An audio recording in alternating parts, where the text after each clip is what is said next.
Hello and welcome to Casting Roles, a persistent D&D campaign played by a bunch of theater nerds. Thank you for joining us. If you're liking the show, please don't forget to like, follow, and subscribe. And if you want to find us on social media, we're on Twitter at Casting Roles and on Facebook, Instagram, and TikTok at Casting Roles ILM. Our videos are uploaded on our YouTube channel every Friday. But with no other announcements, we'll go ahead and start the show.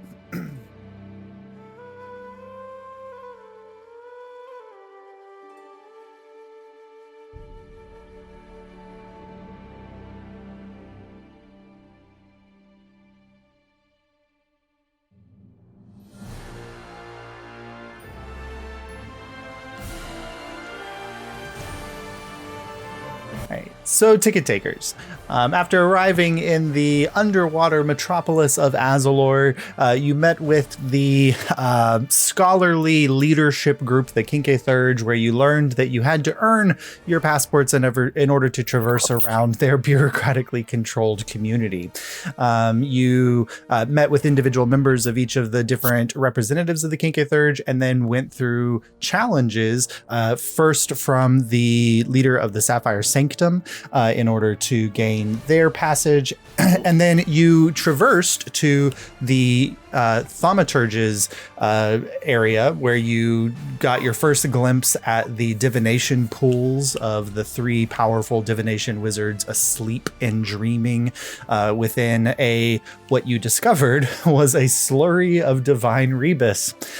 You then met with Maester Athenor, and they tasked you with the plot of helping them develop a new divine rebus, which you very quickly shot down because of the moral implications of the development of the rebus, and instead offered a bit of Saurus's blood after a little bit of realization that perhaps there was some machination to steal more of Saurus's blood than originally intended.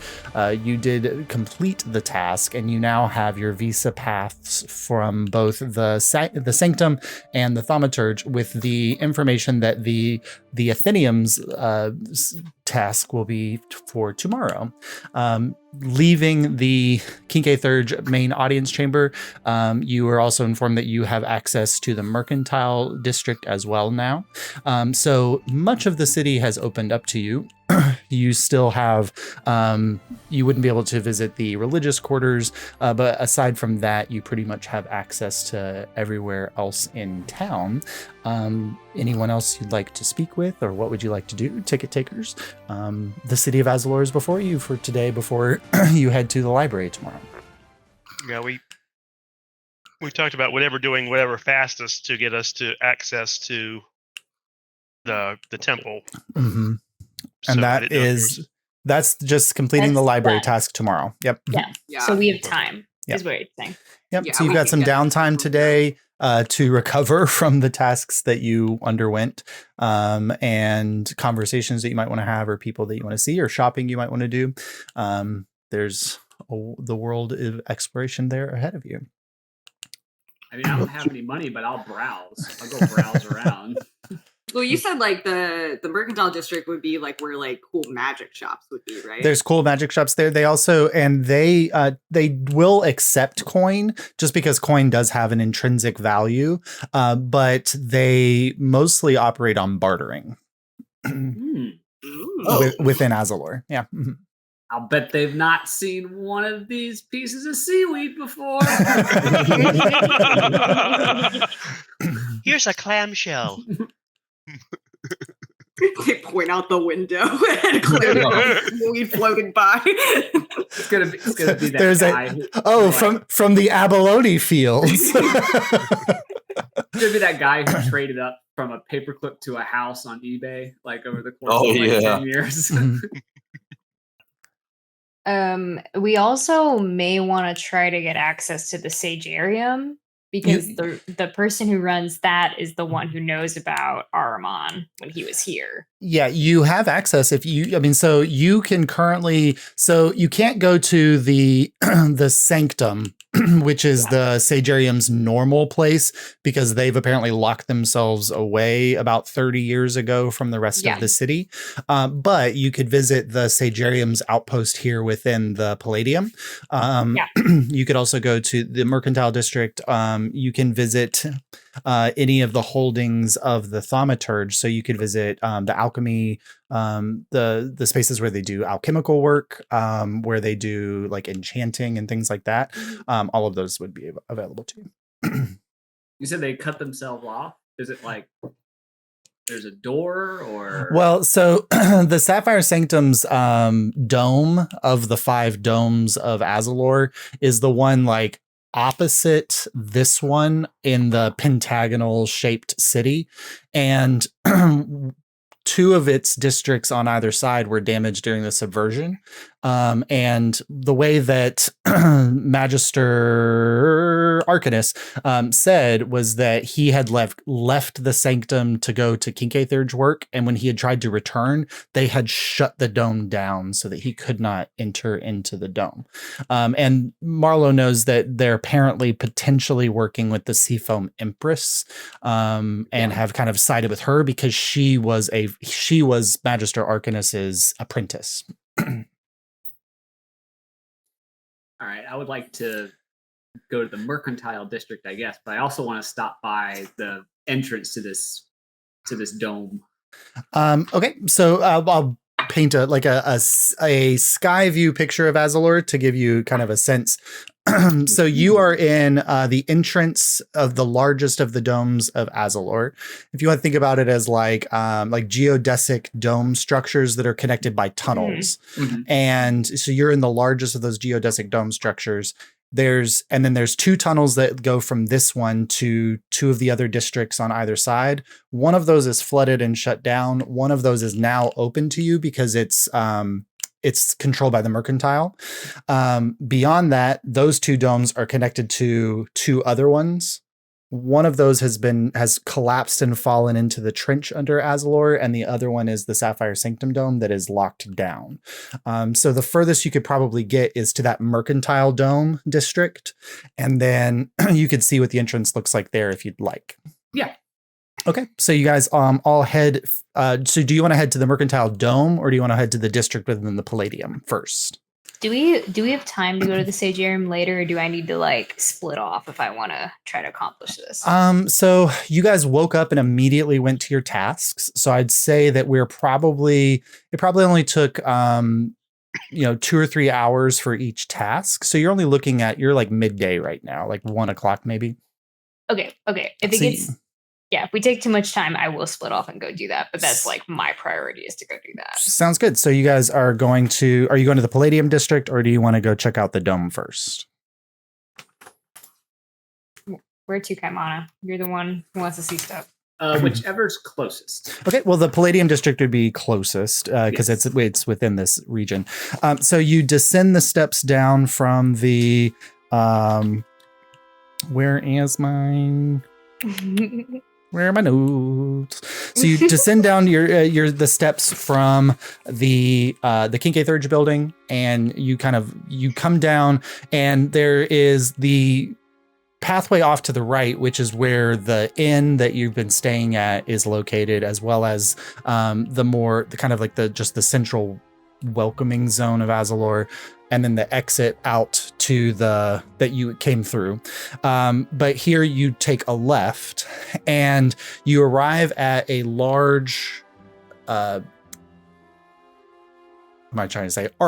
that's blocking the doorway that has a rushing wall of water blocking it, and then there is a wall that goes off on either side that's kind of blocking this zone off from the rest of the city. But as you approach, you see this little eye aperture open at the top of the arch, and it sends a beam of energy out in your direction. And you can feel like wherever your passport is, whether it's in your pocket or if you're holding it in your hand, this brief moment of warmth as this eye is reading your passport, and it kind of blinks for a moment, and then opens again, and the wall of water splits like a curtain to allow passage. As you're heading in that direction, Aryan Squall Eater kind of turns it to you and says, well, I believe I'm going to go meet with the rest of the Seablade crew back at the inn. Perhaps we can chat this evening about path going forward for tomorrow. And she kind of turns back and heads back to the inn way. Thanks for helping us fight that guy. Oh, and she bows gracefully and then winks and then heads back towards the inn way. And you pass through the arch, and the wall kind of on either side of you has been blocking your view of this area. And then the wall of water closes behind you, and you now find yourself in the Mercantile, which is the central kind of business district of Azulore.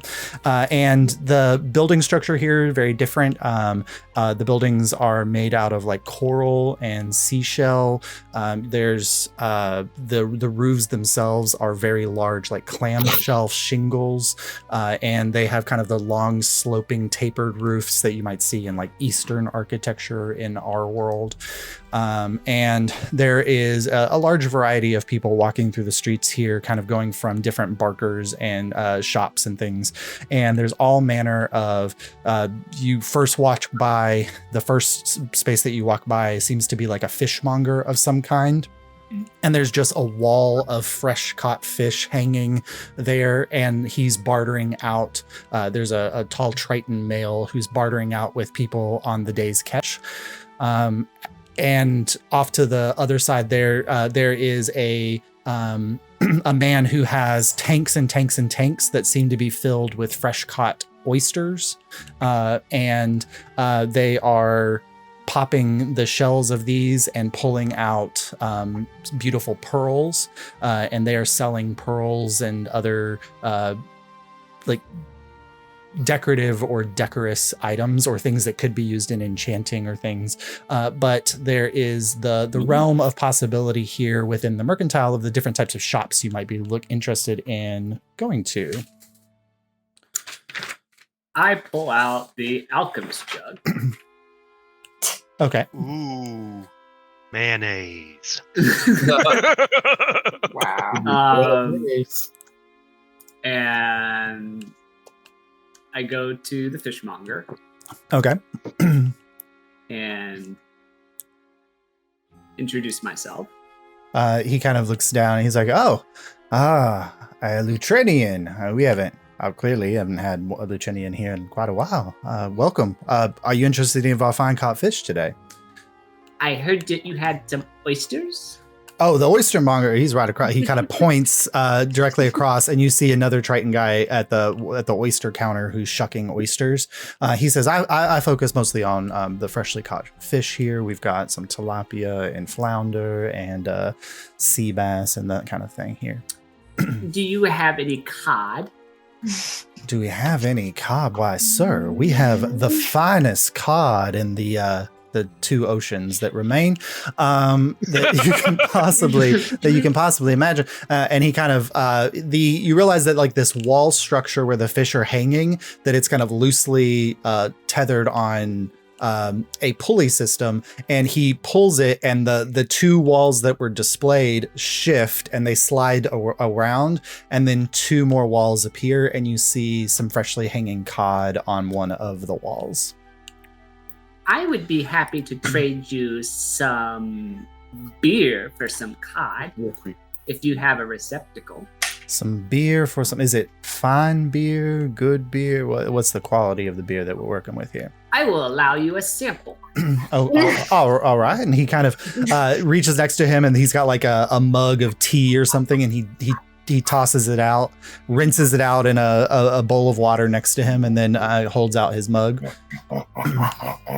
Sully approves. Sully loves cod. Sully's like, oh my god, the tea! Cod! Yeah, I will fill up his mug with some of the beer. Okay, good. Go ahead and roll a d20 for me on a quality check of how good the beer is that Kaimana has managed to create here. Do I get any bonuses because I've been using the alchemy jug for a while? I will give you advantage, Thank you. but there's nothing to add to it. But yeah. 11. 11. He kind of takes a sip. He says, "Oh, that's not too bad. It is difficult to get a good, a good beer down here. Hops grow in the mercantile district, but they are not exactly the same as surface hops, and we just haven't had the quite quality. It's not bad. I would say I could go a gallon of the beer would be 1 cod. That sounds fair. All right. Where is a good receptacle for you? He kind of pulls a gallon size oak barrel, it's made of some kind of underwater seaweed or whatever barrel, and he sets it next to him, and he says, "You can just dump it in there." Yeah, I'll fill it up. When you fill it up, he caps it off and kind of hammers down the top a little bit, and then he says, "Oh, you can have your pick of the cod on the wall."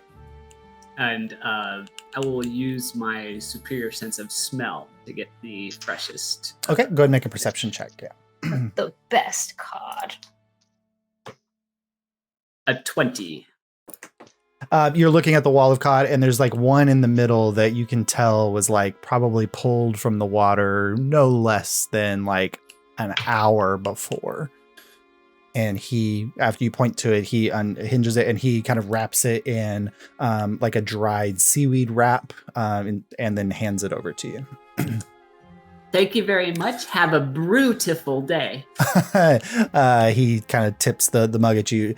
You as well, little one. Enjoy the mercantile district. Thank you very much. Mm-hmm.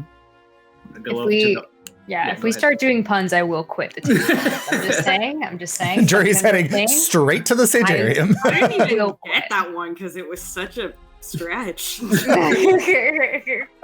Oh, don't worry. Beer happy. Oh. I'm quitting. I'm staying in the city forever. That's fine. No. I live here now. What's ailing you, Jory? Oh. I'm gonna diminish your away from them. No, I just do my daily Misty Step away from them.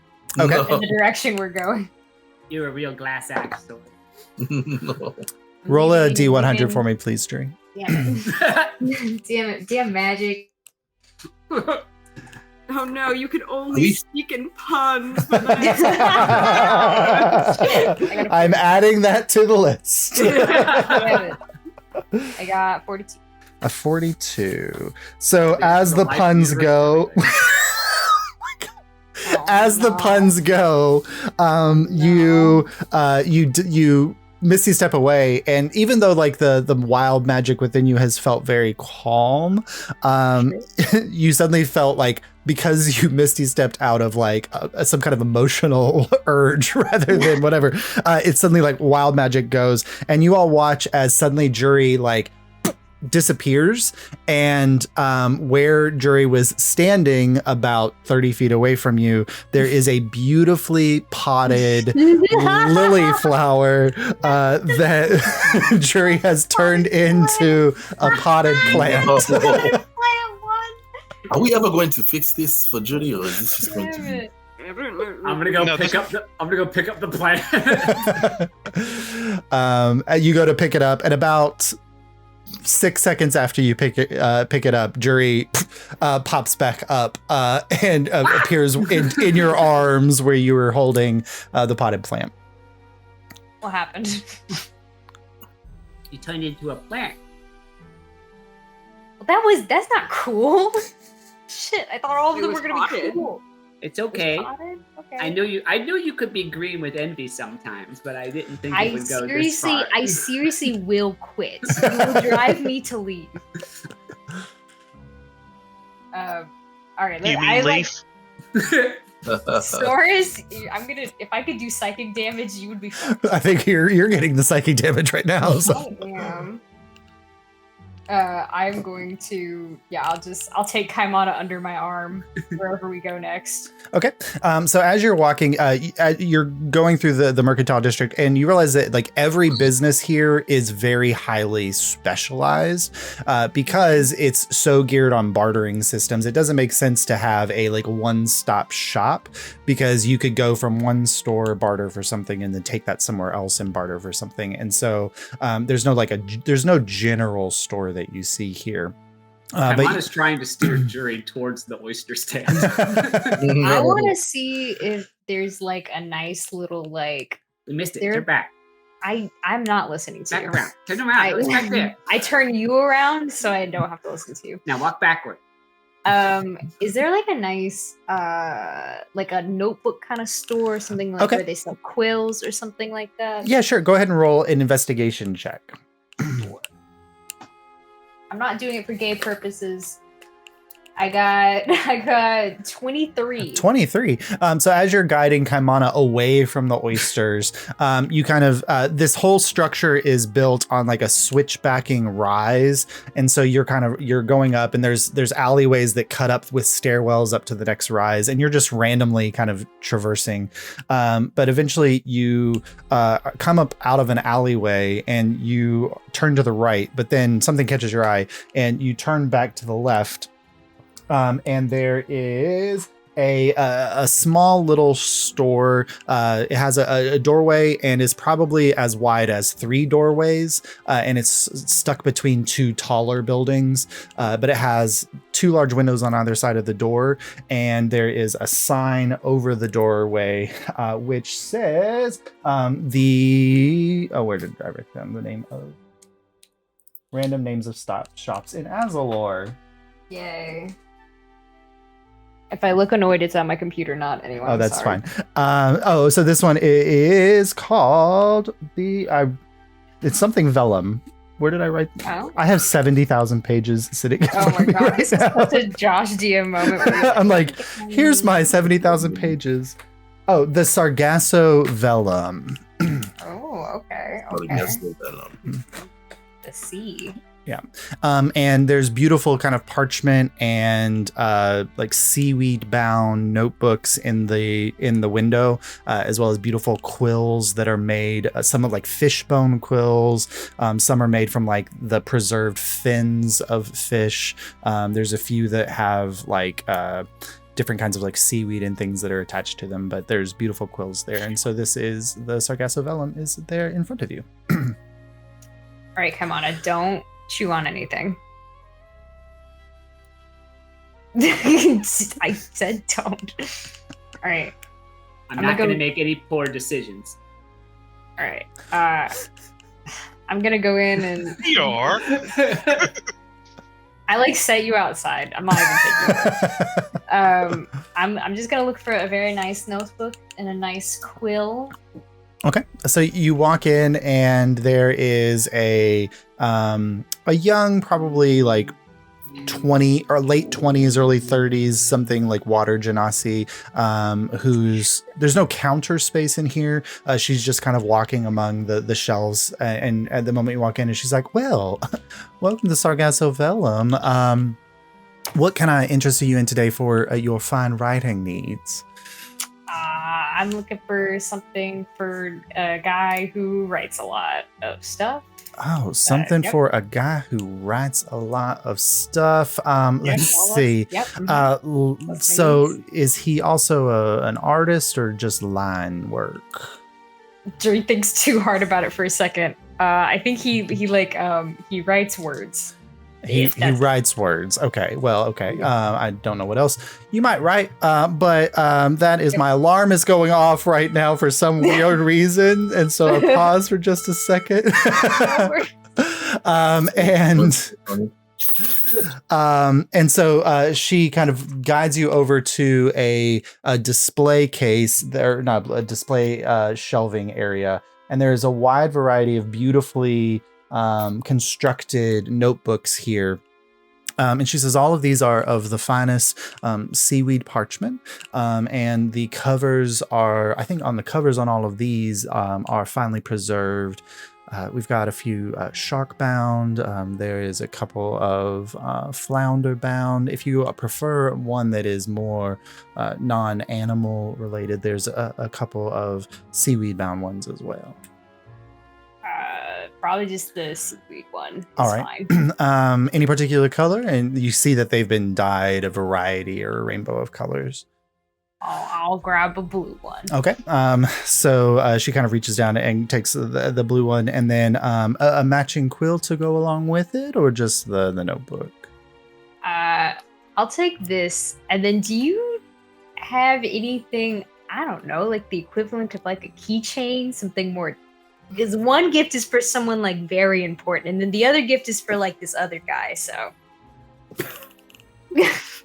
so you know, something a little more for all of casual. Bolton's keys. Do you like a keychain? A Literally keychain. something like, I don't know, like a little picture, something that's non-committal on that end. Well, so we focus more on the paper crafts here. We have small postcards. Oh, a postcard, great. I'll get a postcard. All right. And she kind of goes to like this spitting display of postcards that are all hand painted with designs that are some of them like underwater, some of them of the city of Azulore itself. You said they're all fish bindings? I was about to say, Yes. which one has the worst? It's a postcard. Oh my god. Which one has the worst pun on it? No, the postcards are on the paper here seems to all be made of some kind of seaweed or something like that. Oh, okay. The bindings on the notebooks were fish bindings. So. Ah. Josh logistically killing your pun. So sorry. I find one that has like little starfish on it and says like "you're a star" or something. And I'm like, okay. All right. Okay. Yeah. So it's for a child. That's beautiful. And Yep. she's like, okay, well, for the notebook and the postcard, that will be a total of 1 gold and 5 silver. Oh wow. Well, then I'll get Or something of various worth if you have I'll get a bartering. quill too if it's just that. So I'm gonna let me get a fancy quill. A fancy quill. The fancy quills run something around in the realm of 1 gold of worth, but if you have a barter for that as well, that would be fine. Sure. I'll just do gold. All right, so 2 gold, 5 silver for a fancy quill and a notebook and a postcard. Thank you. All right, that's my shopping. All right. Anybody else? My little tourist bag. All right. Anybody else in the mercantile district wanting to purchase something? Check your PF. Yeah. Check by P. Oh, okay. DMs. Oh DM, God. DM. Okay.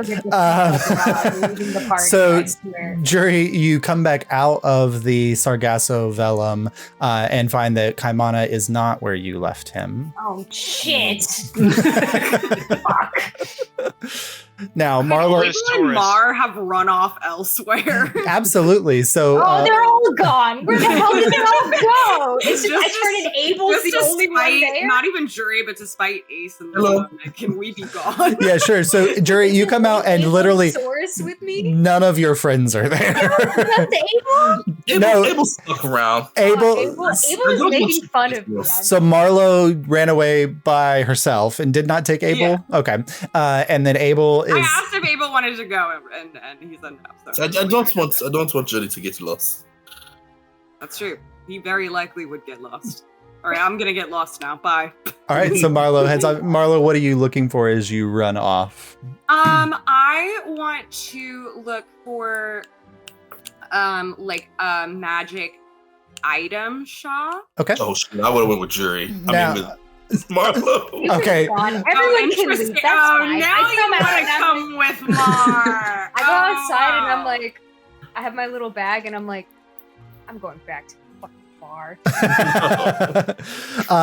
Okay, we'll come back to Jury going back to the fucking bar in just a moment. All right. So as you head off now, so you get to kind of the upper portion of the Mercantile, Marlowe and Abel, and you find 3 kind of competing magic shops. There's one that seems to be focused on weaponry and things like that. There's one that's focused more on consumables like potions and scrolls and things. And then there's one that's focused on like wondrous items.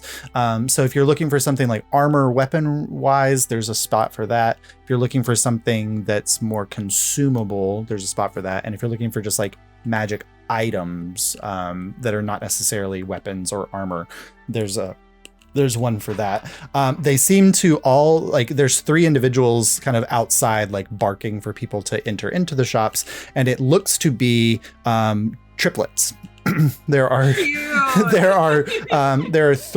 Tritons that are outside each one, and they look very, very similar. The only thing that's separating their physical appearance is their haircuts, but other than that, they look almost identical.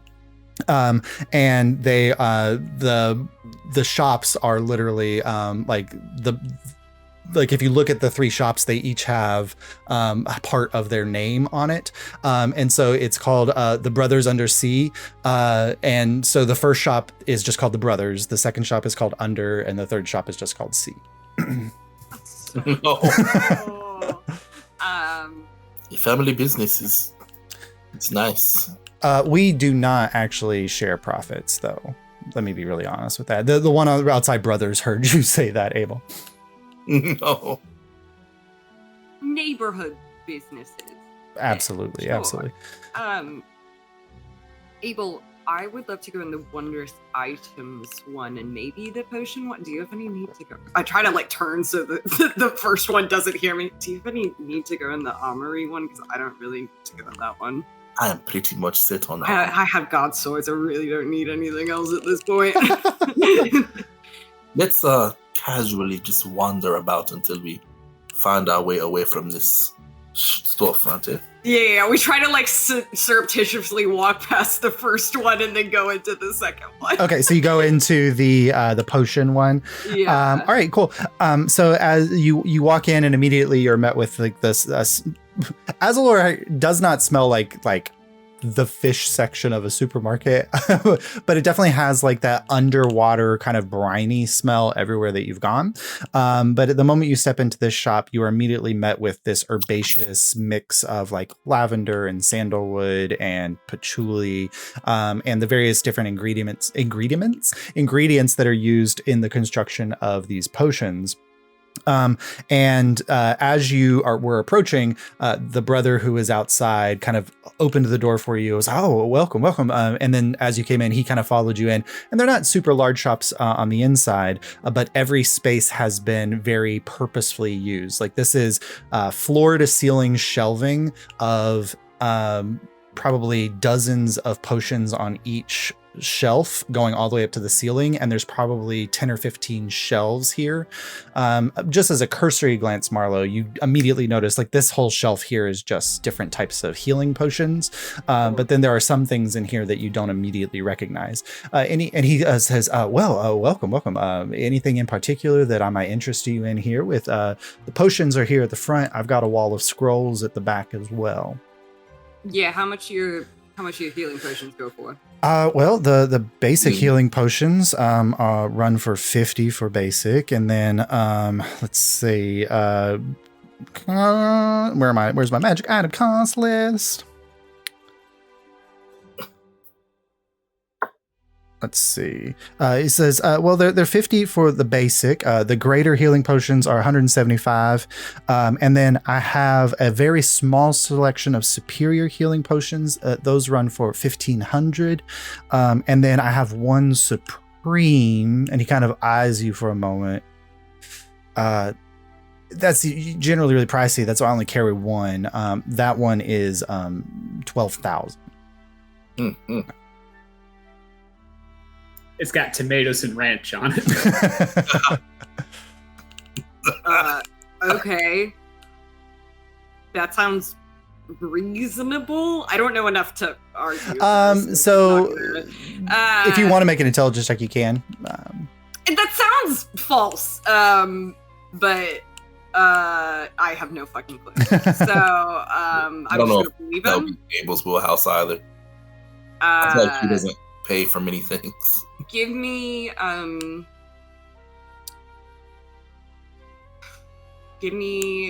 2 greater and 2 regular.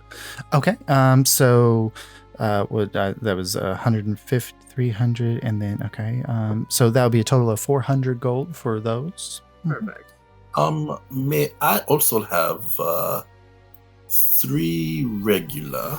All right, that's 150 gold worth, or if you have something worth bartering, of course. I'm speaking of gold because I see that you are outsiders, and I heard that you are all in town. So, but Let me we see also if do You barter. like We also tea? barter. Yes, I find tea to be quite delicious. I don't. Amethyst. Okay, look at this. I hold out some of my like rose hip lavender tea, Ooh, okay. and I'm like this. It was a special custom blend from somewhere in Alyria. I couldn't tell you where. I think it was a city somewhere. So he's kind of analyzing I think it. maybe was Hightower. Yeah, it was in the big market in Hightower, right? Yes. Yes. So he is. I would remember and know the name. Yeah, he is analyzing it, and you have enough passive insight to notice he is carefully analyzing the tea, and it's the look of somebody who's like, I want to look like I know what I'm doing, but he has no idea how That's to so he has awesome. no idea how to judge the worth of this tea. And so he's kind of looking at it and he's like, I mean, tea's really hard to come by down here. I think I could probably get something good for it. How much of it are you willing to part with? You can have half for 200, and that's a very good deal. Make a deception check. Okay. I look to Abel and be like, come on now. I want you to back me up. Don't just give me a thumbs up. Are you sure you want to get rid of that? Oh my goodness, that is so I know, generous of it's you, Marlo. so good. It's really great tea. Can I get advantage? You could get so much more for that. I on know. your- I'm really selling it at such a bargain. Ugh. Well, if you must, Josh, can I please? With Abel's assistance, sure. Yeah. That was great, Ronnie. That just that dry. You know, if you must. Okay. I mean, a 14. Okay. He kind of looks at you for a moment, and then that look of like, I don't know how to judge the value of the tea really transforms, because it's like, but I do know how to judge the value of what a person is telling me. And he's like, oh, also, I added a 0 to something that shouldn't have added a 0 to it. The superior healing potion is 2,000 gold. okay. 'Cause you said no. I said 1,500 or something. Like I said 20,000. Yeah. 2,000. My eyes were apparently I was looking at it wrong. So if you want to, that's 2,000 gold. But he says, how about we do 1 regular healing potion for that amount of tea? That's great. All right. Yeah, that sounds really reasonable. He kind of carefully he takes out a sachet case and carefully halves the tea amount that you provided him with, and then pushes the rest back to you, and as he bundles it up, so you can take 50 gold off of what I told you. Okay. That was fantastic. It was like something out of Dirty Rotten Scoundrels. Like in the back of my head, I heard, "Not the royal ring, Your Highness." I have a. That'll do. Well, what else is there of? Oh, I've got. How much are my 3? You just got 3 regular. There were 50, right? They're 150 gold, or if you have barter trade. I will pull out a broken silvered mirror with a ruby gem embedded in it. Okay. He's carefully kind of looking at it. He looks at it and he takes like he glances down for like less than a second and goes, "Well, the ruby on that's worth about 50 gold." It is yours then. How about the silvered mirror itself? Well, I can't do much with a broken mirror. The case looks like it's. He kind of touches the case for a moment. He says, "Well, that's definitely made out of mother of pearl. That's pretty valuable." I'd say about 75 gold worth for the whole thing. 75 for So that would be half of your cost for the 3.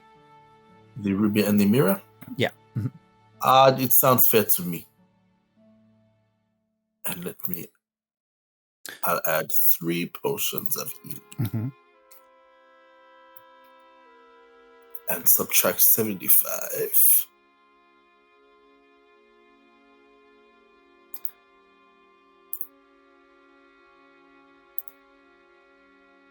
Okay. It was good doing business with you. what are Marlo. Oh, sorry. Go ahead, Abel. Yeah. Mhm. I'm just curious, what other potions or scrolls do you have that are interesting? Well, as far as common and uncommon, we carry pretty much any that you can imagine. So we have perfume of. He kind of is going down the common aisle. It's like perfume of bewitching, potion of climbing, bottled breath, oil of slipperiness. Like we have all of these here. For the rare and for the very rare. And you see that this is a more like select section where there's only really like one of each of these potions on the wall. For the rare, he has a potion of heroism, a potion of invulnerability, and a potion of maximum power. Which Abel, you would immediately go, the potion of maximum power is incredibly useful for me or for Jury. Invulnerability and heroism would be super useful for Marlo or Saurus. And then for the very rare, he has a potion of mind control for monsters. He has a potion of possibility, and he has a potion of vitality. What does the potion of vitality do? The potion, he takes it down, and he carefully, almost like he doesn't have gloved hands, but he basically is handling it like he has gloved hands. He says, well, when you drink this potion, any exhaustion that you might be experiencing cures. It also cures any diseases or poisons that might be affecting you. And then for the next day or so, anytime you rest, and maybe you've been experiencing some injury or damage or pain, you are incredibly emboldened in your recovery. Basically what that does is that it removes exhaustion and disease and poison, but also for the next 24 hours, anytime that you regain, you roll hit dice, you automatically regain the maximum number of hit dice for what you've rolled. Ooh. So if like you're rolling a d10, you would automatically regain 10 hit points. Mm-hmm. What would you take for these potions? So the very rare potions, so he says the vitality, the possibility, and the longevity, those each run for 2,500 gold. The rare potions each go for about 800 gold.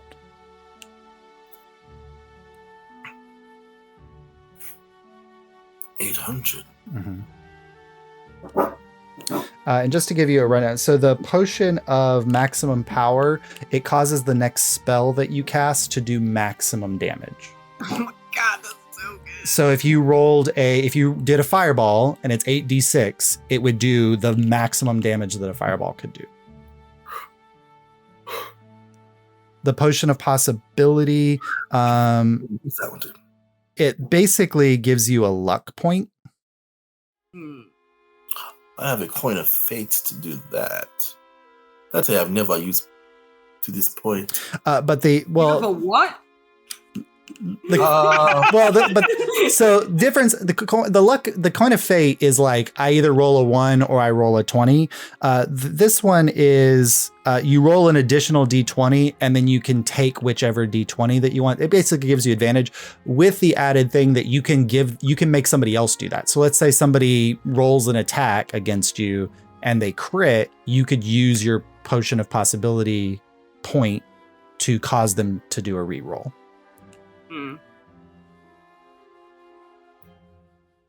It's quite interesting. Do any of these potions tickle your fancy, Marlo? Any of them? Really? Let's see. The only other one that was there was the potion of invulnerability, which for 1 minute after you drink the potion, you have resistance to all damage. Well, giving that tomorrow would be sick. Because it would be double resistance for some of the things that Mar would take. Yeah. How much was that? That would be 800 gold. Yeah, I'll do it. Yes, that's 800 gold. Mhm. Perrito. And then the potion of maximum power is also 800 gold if you would want that one, Abel. It's tempting. My spells are not as high level as Jury's. You could get it for Jury. Yes. That's what would be as significant. But we're going up against some pretty bad people here in the near future. Why not? I would get one portion of maximum power. Okay, cool. That's 800 gold for that, or if you have something worth bartering for. And then 800 gold for the potion of invulnerability if you want that one, Mar. Yeah, I grabbed that. Sweet. I think the only one I didn't was the potion of vitality, which I didn't tell you what that one did. That's exhaustion, right? Oh, is that the one I said? Yes, that's sorry. I read that one. That was the one that was exhaustion. Yeah. Cool. Abel, do you want to look at scrolls or anything? Oh, before we complete this transaction, what scrolls do you have available? He says, I have all of the cantrips here, and he kind of looks at a wall of cantrips. So if there's a cantrip that you might be interested in, and then most of the wizard's school first level spells. As far as second and third level spells go, third level I have a potion, I have fireball, I have a dimension door, I have. He kind of is going through any particular spell that you might be interested in. I could go through the catalog to see if it might be easier to find.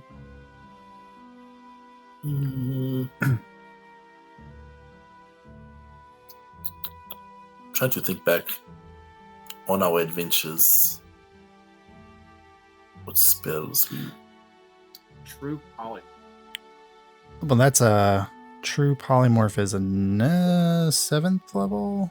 It's up there. It's a high spell. 9th level spell, yeah. Well, as well. That'll be cheap. No. That's a cod. He's I don't have that one. He said, he's kind of going, he does have a lightning bolt spell, and he has a chain lightning spell. He has polymorph. I have a polymorph spell scroll myself. No, I believe I'm okay with the scrolls. All right. The potion of power. What was it called? Maximum power. Maximum power. I think I will stick with that one for now. All right. Potion of maximum power. Mm-hmm. Write that down. Well, cool. It was nice doing business with you. Absolutely. If you ever need anything else, just remember all of your potion needs are under this roof. He's like, because this is under. Yeah. Back. Cool. And then he kind of wraps the things for you carefully and hands them over to you as you pass over the coin. And then if you would like to, the C is next to you where the wondrous items are, if you'd like to go there. Very much so. All right. So as you're going in, this brother, very similar to the other one, he has a mustache. The other one did not. And he kind of welcomes you in and he's like, welcome to C, where we focus on all of our wondrous items. We have a wide variety of wondrous items here. We've had a long time to build up stock without a whole lot of trade going out, so we've got a lot of stuff to choose from. And you do see kind of like, whereas the under potion shop was incredibly well organized, this looks like a hoarder's paradise. There's just like stacks of stuff and like chests that are like piled on top of each other. And he just kind of is walking among this space. And he's just got like boxes that are filled with rings, and he has random cloaks that are tossed over furniture pieces and things. But there's several items here. Is there a magic item that, is there something that you might be looking for, or are you just looking for interesting things? Not necessarily for me. I was just looking for like, just whatever unique stuff you kind of have. All right. He kind of picks up a box that's filled with rings and other pieces of jewelry, and he starts kind of going through these, and he's like, well, let's see, I've got, he holds up one. He says, well, this is, let's see, this is a medallion of thoughts. This one here is a necklace of adaptation. Here we have, let's see, a ring of jumping. This one is a ring of water walking. Probably not useful under here. This is and this one is a ring of warmth. So those are a few of our lower tier options. For the fancier options, and he kind of reaches under and he pulls it up. He says, I've got an amulet of health. I also have, let's see, where was the other ring that I wrote down? Oh, a periaptive proof against poison. And then also, I had one more ring. Oh, a ring of the ram. What is that? Ring of the Ram. It has 3. You can use it a brief number of times each day, and you can use an action. Like he's going to use whatever language to do this, but it basically you expend 1 to 3 charges to attack one creature you can see within 60 feet, and there's a spectral ram's head that shoots out of it, and on hit. For each charge that you spend, the target takes 2d10 force damage and is pushed 5 feet away from you. You can cool as hell. You can also use one of the charges to break an object you can see within 60 feet. So like a door, or things like that. Like, so let's say you're coming up against a door, you could use the ram's head, and it gives you a +5 bonus to your strength check to break the door. Well, damn. Does it require attunement? I think so. Surely it must. Yes, it does. It does, yeah. Okay. I'm gonna kind of ask him in a non-metagamey way that I don't know how to say. Like, what cool shit does he have that doesn't necessarily require attunement? Okay, let's see. Things that don't require attunement. Whoop. We have street racers, apparently. He says, okay, well, I have a pair of gloves of thievery in here somewhere. There is a random, and he kind of pulls up a rapier, and he says, I've got a +3 rapier. There is, let's see, rolled up over there is a carpet of flying. This is, he kind of reaches down and he grabs like, this is boots of elven kind. Let's see. There's a, he reaches for something and you notice it's immediately, it's an alchemy jug. And then he says, then he grabs like this rod that has a horse or a bull kind of at the tip of it. He says an immovable rod.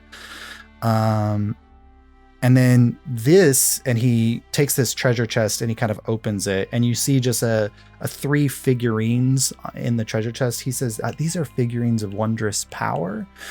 You can kind of use them to summon a companion of some kind that can help you or aid you in a way.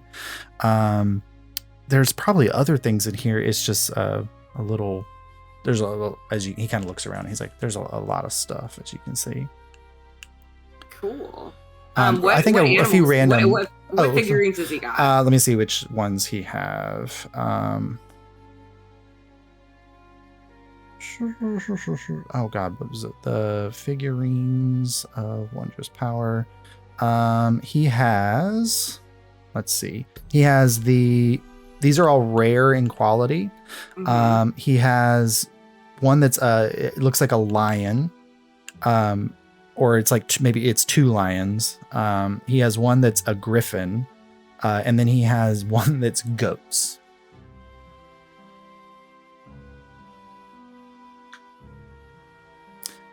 And the goats are really funny. if you go to the Wondrous Power thing and look at the goats, I'm looking at the goats, Josh. The goats are awesome. The goats are awesome. I mean, how much do these go for? So the figures of Wondrous Power. Let me go back to my pricing. Let's see, figurines of Wondrous Power.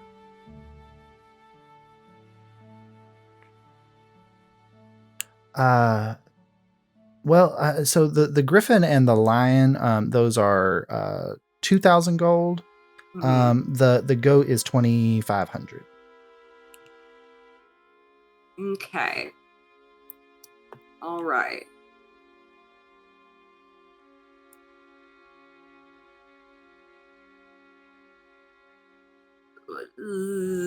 Abel, you talk. I'm gonna look at what my stuff that I might be able to barter here. All right. Yeah. Oh, sorry.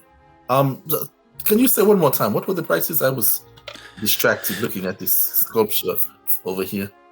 Oh, the sculpture, that's not for sale. That's a beauty. But the thing next to that is a legitimate flying carpet next to it. The griffin and the lion were 2,000 gold each. The goats were 2,500. How much is that flying carpet? Flying carpet, let's see. A launch for the something ticket this way comes. No. The carpet of flying is fairly expensive, just because it is one of a kind here in Azulore. It is 12,000 gold. Okay, well, I'll write it. That's like valid. That's a very cool item. Yeah. Now I do have a Brumaflying somewhere around here, and it might be more in your price range. It's only 5,000 gold. 5,000. When you start getting into rare and very rare, Yeah. I just feel so broke. I feel like we need to rob a bank. Easier to just rob people of that shit. No. Well, but again, this is also like, I mean, bartering wise. The only things I would have, I just say not in character. The only things I would have would be like I'd have to scam someone and infuse something, and then not tell them that it's gonna disappear after a while. So I don't want to go to war with Azulore. You don't? After yesterday?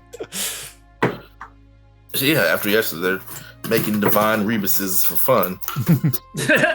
For very particular reasons.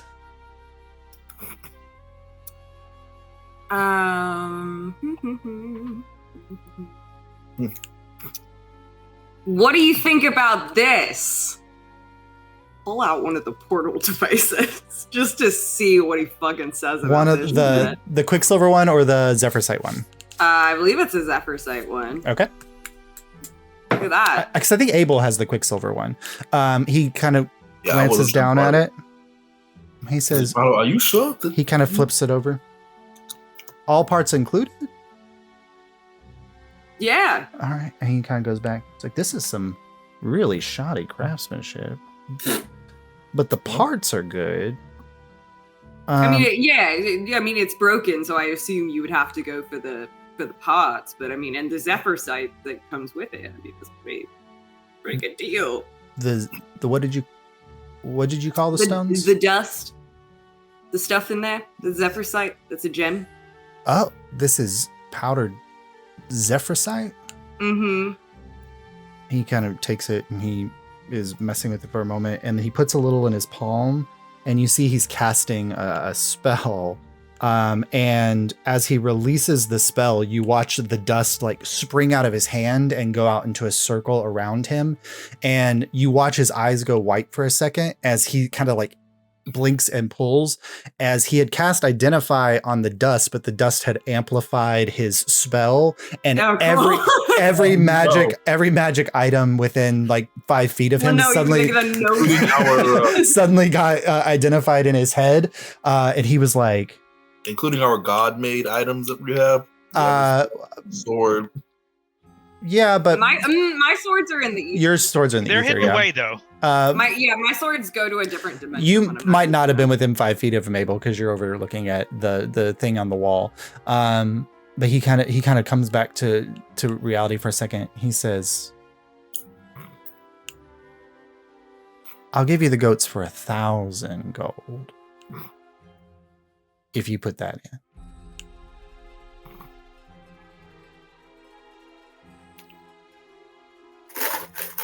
You can roll insight if you want. Okay. I'm not so much interested as figuring it as I really want to see if I can get that fucking carpet out of them. Oh, get the carpet out of them? Okay, if you want to roll insight, you can. Mm-hmm. I do. But buddy, 29 on this motherfucker. Yeah, hold on. Let's see what his deception is. Okay. That's a very high deception, but it does not beat a 29.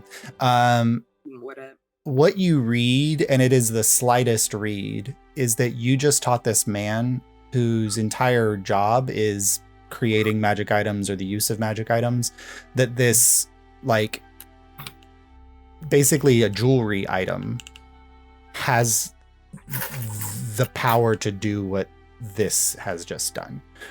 Which in a society where, like, mages they think that the most powerful thing is this divine rebus, that this has almost the ability to do the same thing that divine rebus does, and it's just powdered stone. Okay, so I did just I don't think, so hear me out, you're not just paying for the device. I did just blow your mind, I think, a little bit with that information, and your business does run on magic, so I think you can understand that we gotta add some extra stuff in there for that payment, you know what I mean? I think that's fair. Make a persuasion check with advantage. Yeah.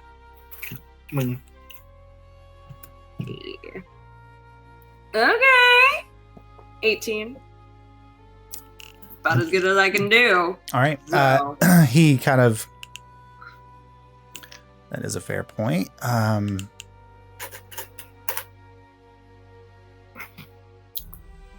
be really quite honest, the amount that I just used was a minuscule amount of what you've provided me with. And he reaches for a container next to him and he just kind of dumps it out on the desk. And you see not large, beautifully carved Zephyrsite, but just Zephyrsite in raw form just tumbles out onto the table. What you just showed me can turn this into a lot of money, or a lot of worth and a lot of value. I failed my entrance into the sanctum twice, and I think that this could probably get it. Hey, I mean, if that's the road you want to go down on the sanctum, that's great. But also, you could use this information without them knowing and make a shit ton more money and be more successful than any of those wizards could ever be. All right. Yeah. Oh yeah. Go ahead. Yeah. Yeah. I think Abel would be a bit concerned. Would him revealing to the sanctum that he now knows about Zephyrsite cause him to come into any trouble? Because I believe make an intelligence check. Abel may have. You also showed the thaumaturge. Yes. Yeah, they definitely know, right? Yeah, so this is the second person who's had this like revelation. So with him going, hey, I'm a measly merchant. I now know that this jewel we thought was worthless is now super powerful. But it's very specifically though that because the gem itself can store magical energy, it's the powdered form that Marlowe specifically showed him that amplifies the magical power that is different than the gem form. So you showed them how to use the gem as a power tool, basically, or as a battery. This is a very different application. This is a much more powerful, useful application for what he does as an enchanter. Mm-hmm. I will ask him, the gem there, the Zephyrsite. I gather it is somewhat abundant here, but you all use it simply as jewelry. Yes. From what I gather is that there is a mountain chain which ends at an old druid grove where there's just through erosion over time, some of these gems have made their way to the ocean floor around this mountain chain. And the druids, when we met them long ago, as far as I know, they used it as adornment. And so I think that has just continued for the upper crust of Azulore. Where is this mountain chain located? Well, Abel, you know that the land of Nuevia was once the seat of a druid sect. And then when it was given to Nuevia, the druids moved to another island. So you get the sense that the mountain chain, the underwater mountain chain that Nuevia, the volcano of Nuevia, is the one that rises up above the ocean, that's the mountain chain that they're referring to. It is now flying above the clouds. Okay. Oh, well, I'm not going to say that to him. To go, so I can't give you, I see you eyeing the carpet. I can't give it to you for nothing. But I think with this, 8,000 gold.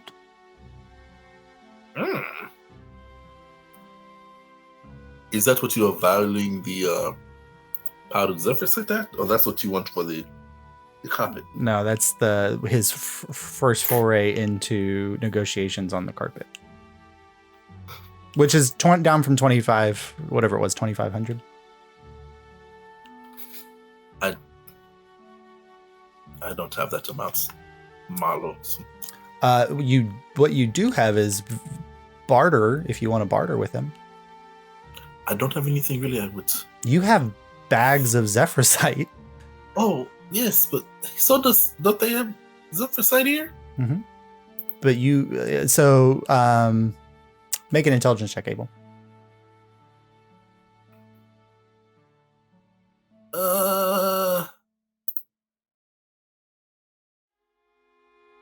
An 18.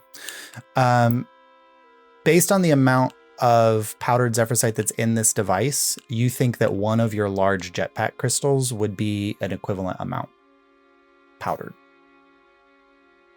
And he's willing to knock off, 15,000 gold pieces worth of value for this amount.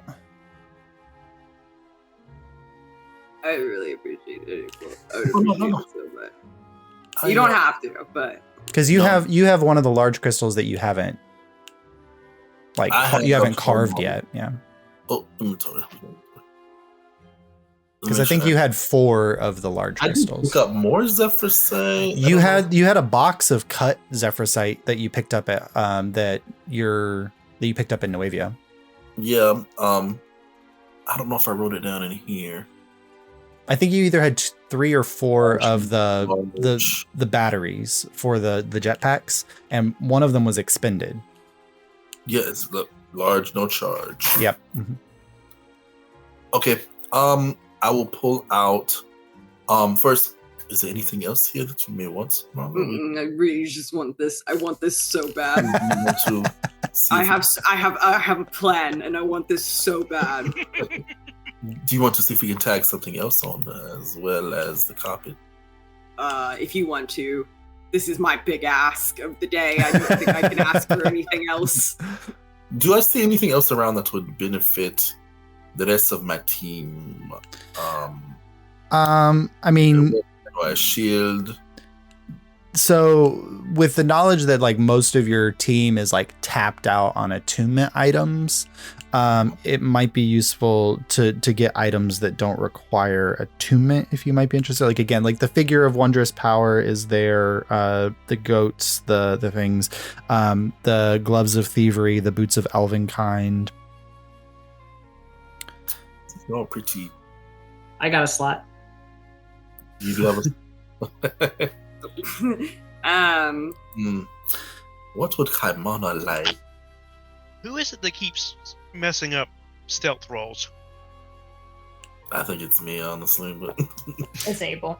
He has some elven chain if somebody wants an upgrade and some armor. we couldn't. Right? No. He does have a No, net. I'm wearing glamoured armor. He does have. I don't know if this might be interesting to you, Abe. Like to anybody. How in the far group. away are we? Can we like earbug message each other? Probably That'd not. be No. otherwise, right? Nope, y'all all left me and I left. The only items able that you would like immediately recognize without asking him, there is a necklace of fireballs. There is a box of paints, which Oh. you recognize as magical in nature. Nosers? Yes. those are And there is, those would be the only other things that you like immediately see that would be potentially useful. I Now would say- there is a robe of many things, but that would require attunement. No, Nosers pigments are awesome. Not a robe of many things, a robe of useful items. Yeah. A useful item. Mm-hmm. How much is the robe of useful items? Let me see it is. Firing. It's uncommon. It's only 800 gold worth. That's like all I have. But if you're giving, I mean, again, if you're trading or bartering, yeah. Mhm. Okay, and the what about the magical paints? Let me see. They're very rare, so they would be about 9,000 gold worth. God. Okay. Let us see. I'm going to show him the large Zephrysite crystal. The moment you pull it out of the bag of holding, he's just like, his eyes get big for a moment. What if you let my friend walk out of here with the carpets of flying and you throw in those magical paints? So that's about 55,000 gold worth of items. Make a persuasion check with advantage. Well, it can't be done. I guess we'll just have to go without buying anything else and with a big crystal. Yeah, make a persuasion No, check. with my advantage. prince. No, my prince, not the royal Zephrysite crystal.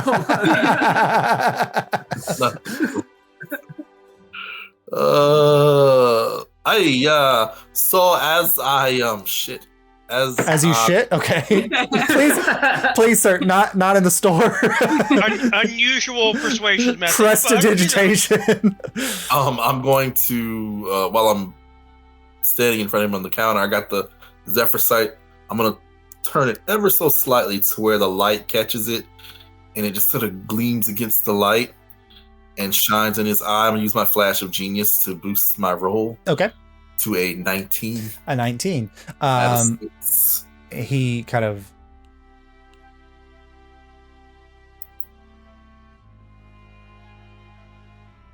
Hello? Wait, he's just like sorry. he's doing like mental math. He's he's like trying to say like, am I going to make this amount of money back using this tool?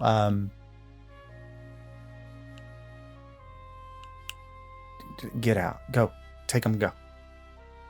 Yay! Thank you, sir. What's your name? I'm a Braither. A Braither. I hope you have wonderful success Thank in you. your shop adventures. You're doing great. Fuck college. You did it. Bye. All right. Mysterious way. All right, so you have Nolzur's Real quick. pigments. Not to metagame the plot here or anything, but who played Bioshock? Because remember how it was like this libertarian paradise, and then like they found these plasmids at the bottom of the ocean that totally upended the power balance, and the whole society collapsed in the space of like 24 hours. Yeah.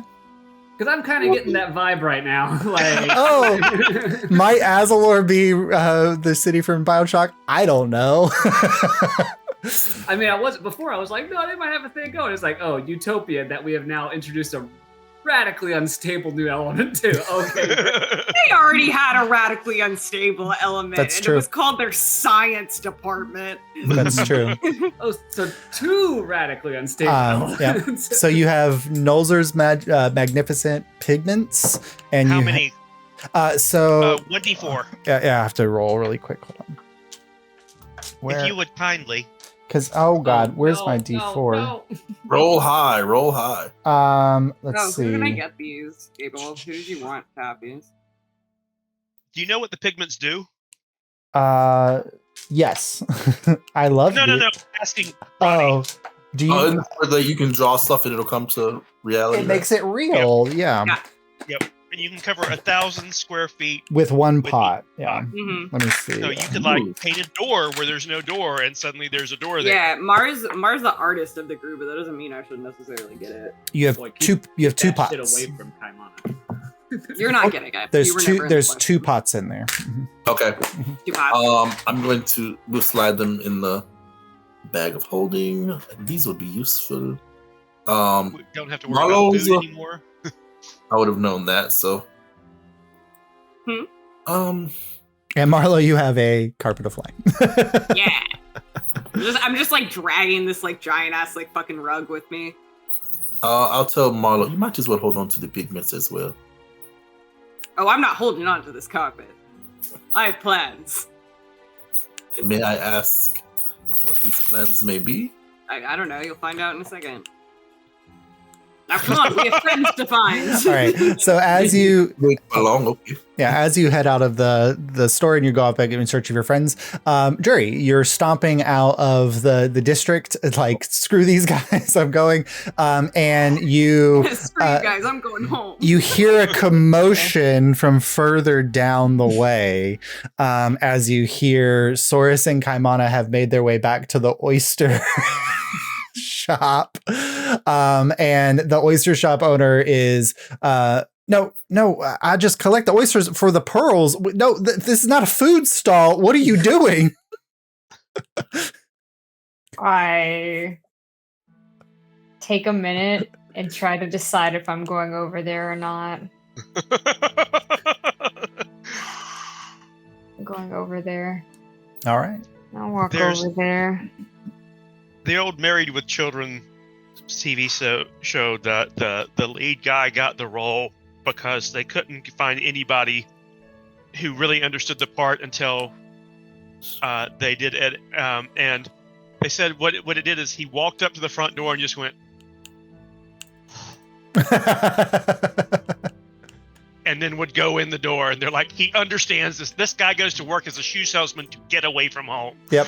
I just picture that moment of just resignation on Jury's part of just the. Just trying to decide. Source, are you there too? Wanna go over Oh there? yeah. Yeah. Soris and Kaimana are there, and Kaimana is. Oh yeah. I'm very ineffectually trying to barter for oysters with the 3 remaining gallons of beer that I have. I come up, I like flip my hair and I roll persuasion to try to get this done because I want to go have a drink. Okay. Oh my god, okay, interesting. What's 16 plus 9, guys?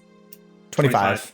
I got a 25. I'll okay. up and say, what seems to be the issue as I dazzle? He says, I'm trying to just collect oysters, and every time I shuck an oyster, this one is trying to buy the oyster off me. I'm just trying to sell pearls. then you don't need the oysters. We're taking them off your hands. We're doing you a favor. Yeah, okay, fine. Here, and he takes a bucket and puts them up there, and he says, just pour the beer in this pot here, and then you can take this bucket. Great. Go ahead, Kaimana. Yay! So Were you here this whole time trying to do this? No. Are you Yes. lying to me? Yeah, okay, that's what I thought. All right, do the bucket stuff. Let's take the stinky fish meat and go to the bar. All right, you have about 25 oysters, Kaimana. Yes. We get back. By the time we get to the bar, there's about 10 left. Yeah, they're pre-shucked too, so. All right, but here's the thing, Kaimana. After you eat them all, you have to take a bath.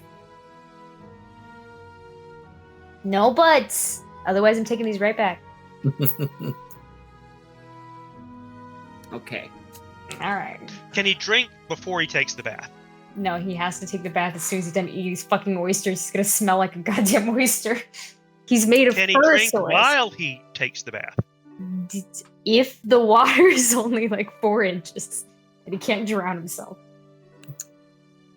Kaimana has been drunk in many baths. He has never drowned himself. That's not. I'm not looking to start. All right, let's go. All right. So as your crew and Marlo and Abel are making their way back down the hill as well, and as you finish this interaction, the 5 of you are back together again. Anything else in the mercantile that you'd like to do, or if you want to head to the mercantile dome or go back to the inn or Sagarium? I want to go to the other end of the dome, try to find that closed off door. Okay, so you go to the end of the Palladium Dome, and you find another doorway. It opens for you, and you find yourself in it's like when you go to an aquarium and there's an underwater tunnel, like a glass tunnel, and you go through that, and there's just ocean life all around you as you're walking through.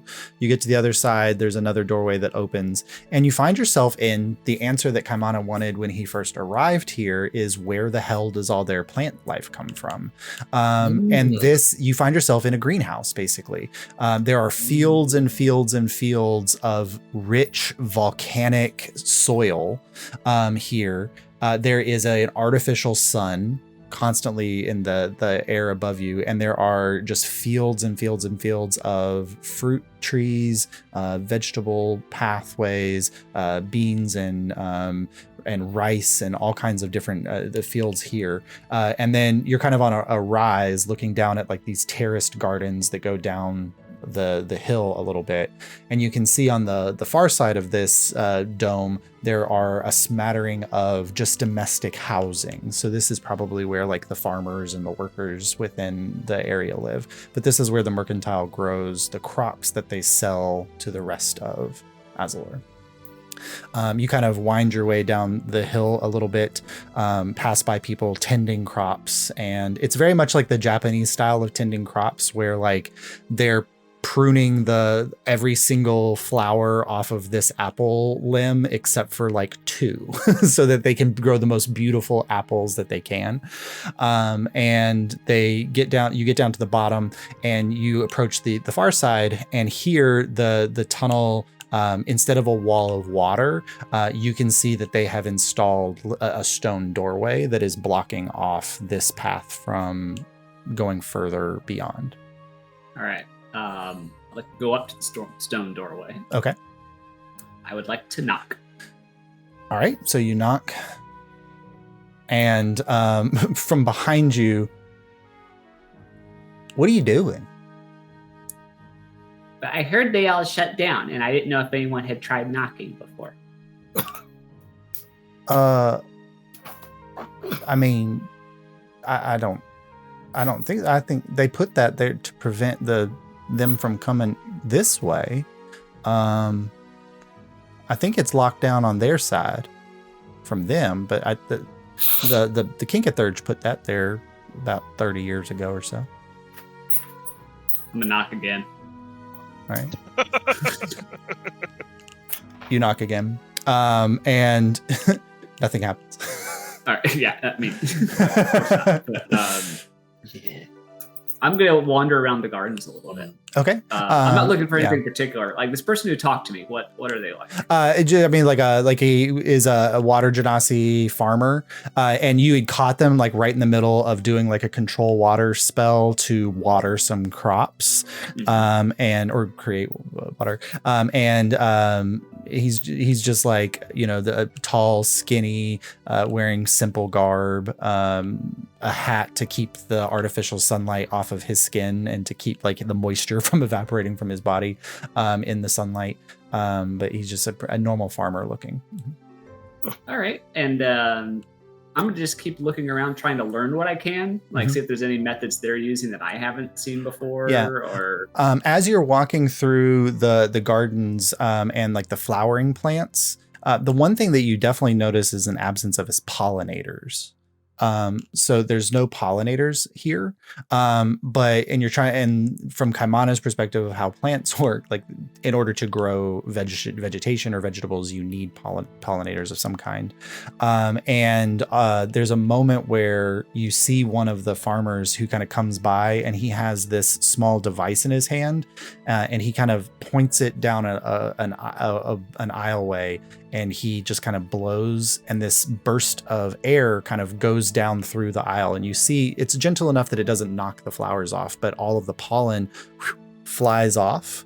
And then there's another individual who comes by with another device that shapes the wind so that it blows down through into certain areas, and the pollen is landing on the other flowers. So they have to actively pollinate themselves.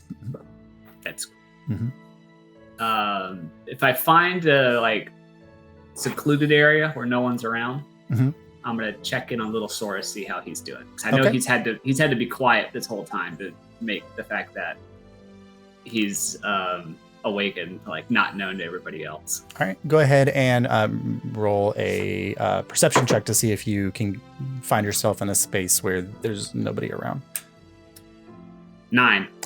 Okay, so you get kind of in the middle of like an orchard area, and you feel like you haven't seen or heard the passage of farmers or people tending the crops in a little while, and you feel like you're in a pretty secluded space. How you doing, little buddy? Oh man, a lot of shit has happened. Yeah. I'm kind of wigged out by it too. Like, I don't understand. Like, you guys got like credit for completing a task that you didn't even do? How did that work? Well, sometimes if people are looking to give credit and no one's raising their hand, you should just do it to be polite. Oh, okay. This place kind of gives me the willies. Yeah, me too. I really don't like that place with what they were doing to the angelic spirits and stuff from the other planes. I didn't like that. Then I don't think that's a real sun. No, it's definitely not. That's weird. But I can do something kind of like that. You can? Yeah, it doesn't last as long. I think they got some real heavy stuff going on here, but Can you teach me to do that too? maybe one day. That would be so cool. I thought you liked darkened tunnels. No, I mean, like sometimes sunlight's pretty cool sometimes. It definitely, like sunlight, so much easier to see if the eagles are coming, man. That's true. Yeah. You see the shadow. Yeah. And I now, you know what? Now, if the eagle got me, I would know. Right. Scary. You okay, Rob? Broke Rob. Oh, Rob, you weren't even drinking liquid. That's your trick, Ace. I always get Rob when he's drinking liquid. Yeah, it's almost made me do a spit take like 4 or 5 times. Legitimate. Yeah, I'll kind of point at a few things around that I recognize as far as the agriculture. try to pass on a little knowledge to little Saurus for about 10-20 minutes before we move off. Yeah, he's very interested in learning whatever information that you're giving him as you share. All right, from the exploration into the mercantile, where would the ticket takers like to go from here? I think we'll all rendezvous at the pub. I went back to the bar. I got bored. Okay, cool. So you all reconvene at the pub, and I'm saving one oyster so I don't have to take a bath, because Jury said I had to take a bath after I finished the oysters, but if I don't finish all the oysters, I don't have to take a bath. I'm gonna roll perception when we get there to see how smelly you are. I'll have also eaten the fish by this time too. I got, I don't really care that much, I guess. I got a 4. I don't notice how smelly Kaimana is. No, you are a couple cups in at that point, and so you might have forgotten the task that you told come on him. But And why does like Kaimana have a smelly bucket? I don't remember. Yeah, but you all reconvened at the bar. It is probably late afternoon, early evening time. I slammed the carpet up on the table. All right. Nice red. Saurus, I got this for you. Okay. It What is it? flies. Oh, that's awesome. Yeah. I got it for you, specifically. Not because you gave me a really cool ring that, like, helps my self-esteem and conscience and makes me feel a lot better about myself, and I can't repay you for that emotional, benefit that you gave me, but I could get you a really fucking cool magical item. I appreciate that, Marlo. Yeah. And now we can all fly. Now I can fly. Yeah, and for your reference, this is a 5 foot by 7 foot, so it can hold more, and it travels 400 feet, or not 400 feet, 40 feet flying speed. I am actually on a 5x7 carpet, so I have frame of reference for There you go. Amazing. It was like 400 feet. Jeez. Yeah, but you can 600 pounds. You could probably all, if you wanted to, all squeeze onto it, or you could use it to carry objects and things. Yeah. Does it have a design on it? Yeah. So when you you never unrolled it at the shop, but when you unroll it, it is a beautifully constructed tapestry that seems to be like a coral reef with a rising volcanic structure. But you never get the part where it breaks the waves. You just see it kind of rising in the background. And there's just a wide variety of like fish and things on it, and like beautiful coral and sea anemones and things like that are it's very colorful and realistically, as well as a tapestry can, displays like the world outside of Azulore. Ooh. Mm-hmm. Wow. Thank you, Marlo. You're welcome. She's a very good gift, Marlo. Yeah. Also, if those fucks come after you, you get on the carpet and go real fast. I appreciate that, and since it can carry a couple of people, I could see one of us driving it while Jury and Abel and Kaimana fire off sniper shots from it. Yeah, or you could grab someone, take them up on the carpet, and just roll them off. Mhm. Oh, that's good. I mean, you can also feather fall, so even if you fall off of it. I bet it could hold a lot of fish.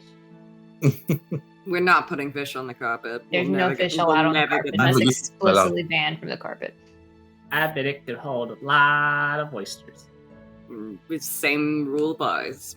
Yeah, that is also anything in the smelly seafood and non-smelly seafood. There's a lot of no seafood on the carpet.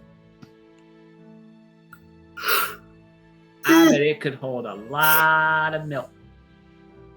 Why? No eating or drinking on the carpet. Damn it. Yes, yes. Thank you, March. Jeez. Or mayonnaise. These rules are getting so specific. Next time we see it, it's wrapped in plastic. It's like an old lady's house. Like the plastic furniture cover on it. Will it lose its magic if we Scotch guard it? Carpet? Oh god. Oh, wait. Not even Yeah, not even the whole carpet. There's just like a 2 square foot area where they put Kaimana that's got like a little plastic sheet on it. This is your spot, Kamana. Don't. It's almost like a miniature kiddie pool that you can sit in. No. I'm gonna grab a drink from the bar. Okay. While we're talking. And the bartender is still like not charging you as thanks for jury, but also when you go up to order a drink, they're not charging you either. So yeah. Hell yeah. I'm trying to see if I can convince them to let me pay. I mean, it's just a simple drink. I would say no more than 1 copper. I give him 10. You give the silver. Okay. And he reluctantly takes it, and then just kind of nods and says, "Oh, thank you so much." Mm-hmm. Yeah, you're welcome. Mm-hmm. And then I come back in a worse mood than I was before. Hey, Mom. Marlo, do you want to hold on to the paints? Oh, I can. I mean, you are the most artistically inclined of us all, I'm sure. If someone else wants to borrow them. sure. I mean, it can kind of be a team thing too. If we, Ooh, paint. Nope. No. It can be a most of the team thing where we talk about it and like, oh, we should use the paints to do something. How do you make paint do something? Oh, it's magic paint. So if okay. if you paint something, it like comes You want to somewhat to life. Marlo, maybe? So we could like paint seatbelts on the carpet. Good. We could paint seatbelts on the carpet. Oh, they get to have stinky food on the. I will actually take a little bit of the paint and do like a little a Kaimana size car seat. A Kaimana size car seat. Hey, make like one of those baby Bajorans with it. A baby. Maybe it's too big for that, but I could do a car seat for sure. Okay. So you like take a piece of parchment or whatever that's large enough, and you start to paint. And it. I mean, this is like not super like 2 square feet or whatever. So you're not using too much. Go ahead and roll a dexterity check for me, please. Oh no, Mar doing a dexterity check. No. Boy. What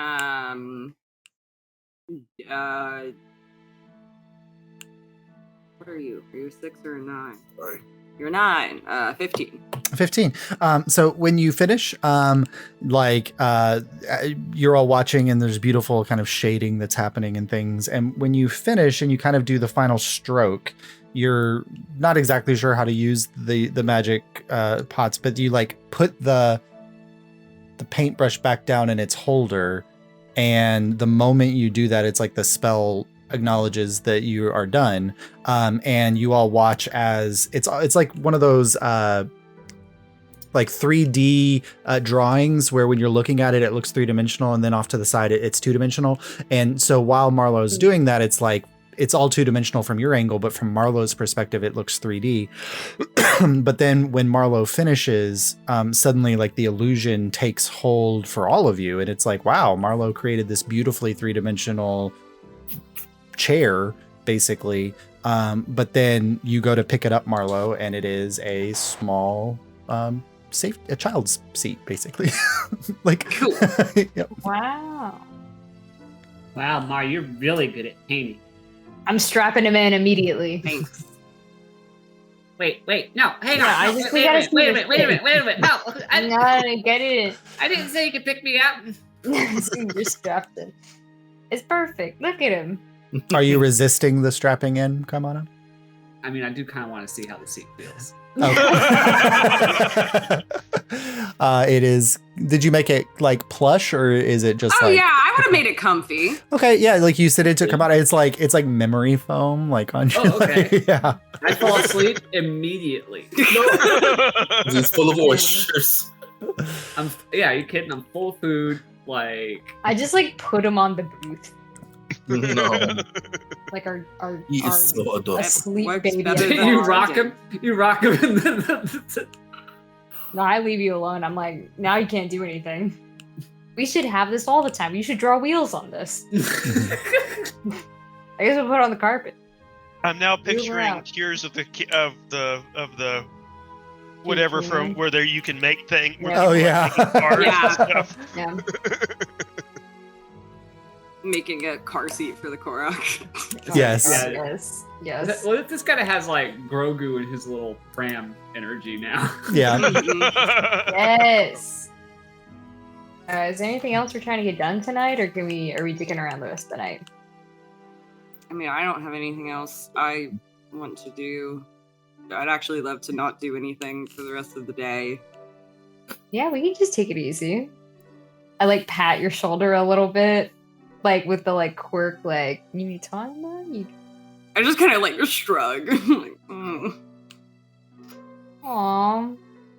Do you want me to Aw, make? me? I like. Shut up. I messaged you and I'm like, do you want me to make some kind of excuse so we don't have to talk to the pirates later? No, we have to talk to the pirates later. It's fine. Okay. It's not about that. Don't be weird. Well, I don't know. Well, I'm not trying to pry. Whatever else is Yes, happening you with are. You. You're always trying to What do you mean? pry. I'm not trying to pry. You just didn't tell me explicitly what's wrong with Jury, you. you are always trying to pry. I mean, we don't mind it. What do you mean? I'm not trying to pry. I'm not prying. I'm carefully. You like to tangling know stuff. things. It's good to know the interests of your other teammates. It's Yeah. not like that. It's just it has nothing to do with that. Yeah, no, I do that. I hate this place and I don't want to be Yeah. here anymore. Yeah, I understand that. And I the don't one want to go into a big library that can tell people's futures.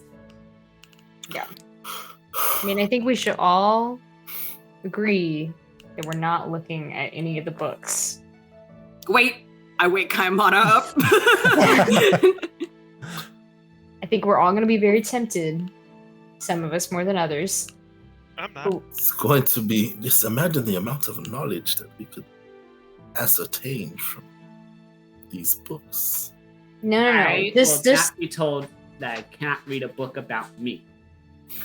Kaimana, that book is just a book of possibilities. It contains no real thing that's going to be useful to you. Then it won't hurt to read it. Kaimana, I think that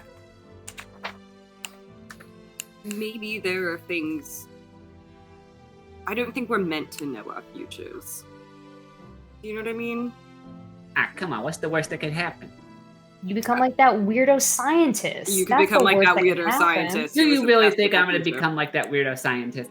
Well, I don't know. Maybe you should look in the book and find out. No, don't Yeah, do that's that. a good idea. No, shit.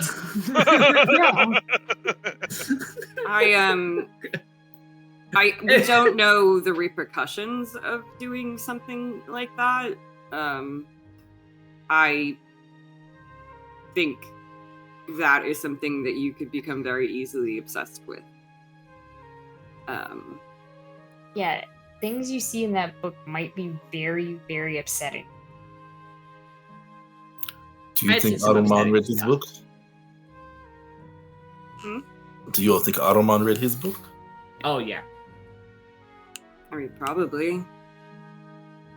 Might be where he got some ideas about what he should be doing. I mean, come on. Maybe- You're going to come all this way and not read that book? I don't know. Maybe it We drove him didn't mad. come here for that. Yeah, but now you know it's here. I don't want to read. I don't want to know my future, actually. Well, and then you don't have to. I want to read mine. I mean, it's up to you, ultimately. I just think it's a very, very bad idea. Thank you for It takes all respecting. the fun out, though, if you know what's coming. It's just possibilities. I don't know which one it's going to be. All right. Also, thank you for respecting my self-autonomy, Mark. You're welcome. Is Kaimana drunk on oysters? No, I haven't had anything. No. No, that's what I'm saying. You're drunk on oysters. Yeah. It's just like this. These are like, well, yeah, okay, maybe that's something because these are like the specifically bred for pearls, like oysters. So like they might have planted them somewhere that doesn't have like the cleanest water or something Oh, like no. that. They've been filtering out some really bad stuff. Yeah, oysters make you feel drunk anyway. Isn't that Yeah, like a they can. thing? Yeah. Is that in Alice in Wonderland? Did I fucking hallucinate that? I Is think that a it thing? is. The drunk That's like- oysters or the drunk Yeah, clams, I think, in Alice in Ah, the Wonderland. Yeah. clams. Yeah. But yeah. All right, so we go into the library, try to figure out stuff, and we have to be careful of what's in there. I mean, I already know that Squall Eater is going to be gunning for one of the books in there. Sure. I got a personal vendetta, so. Well, a good chance while they're distracted to do whatever else we need to. We need to get to Naginda. So, I mean, I think we can agree, find what Ahriman wants first. Do anything else in the library we need to, and then head straight for the temple. Yeah. Do we want to split up and leave one or two people in the library to find I really stuff for feel everyone? weird about leaving people in the library. If we're doing anything regarding a dragon, we should stay together. I agree. I don't really want to split up in this city at all. Especially Good you, point. Storis. Especially you. Like, put a hand on you, like, protectively. All right, well, plan set. Let's make merry tonight while we can. All right. So you drink, you have food.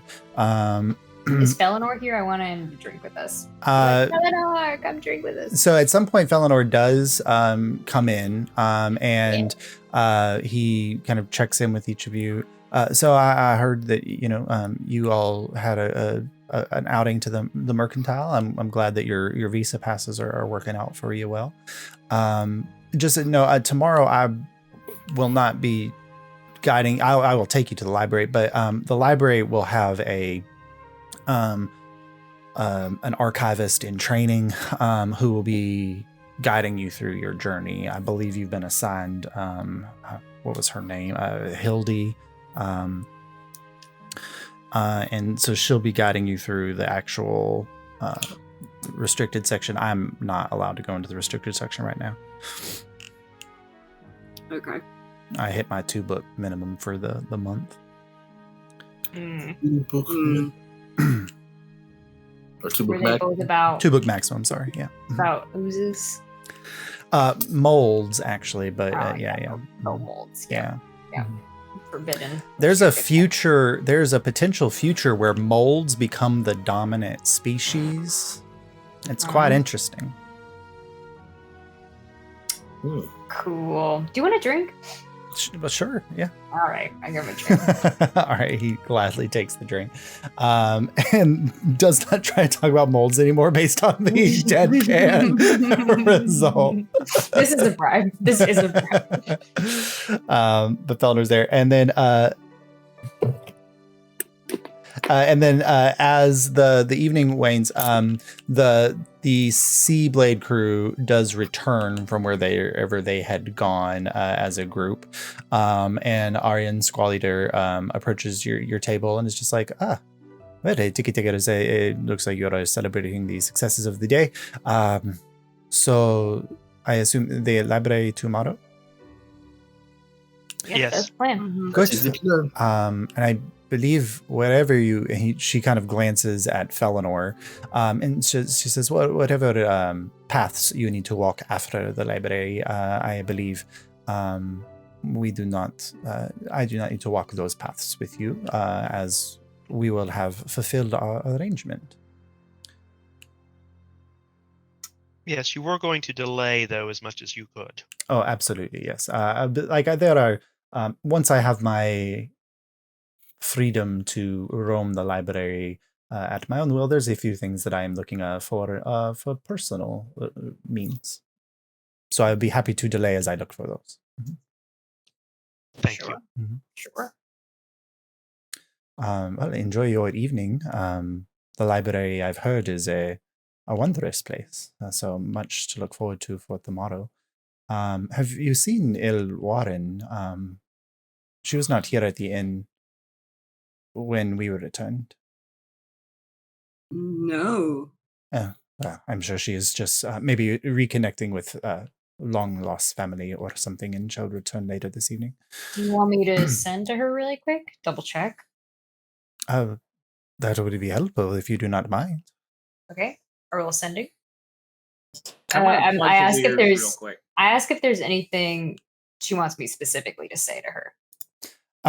Just checking in, making sure that she is all right, and that we have all returned to the inn. Yeah, I'll be like, Druden, ticket takers, checking in if you're all right. Let me know if you need help. As you are sending Dre, I need you to make a wisdom saving throw, please. Okay. Interesting. Interesting. I got a 7.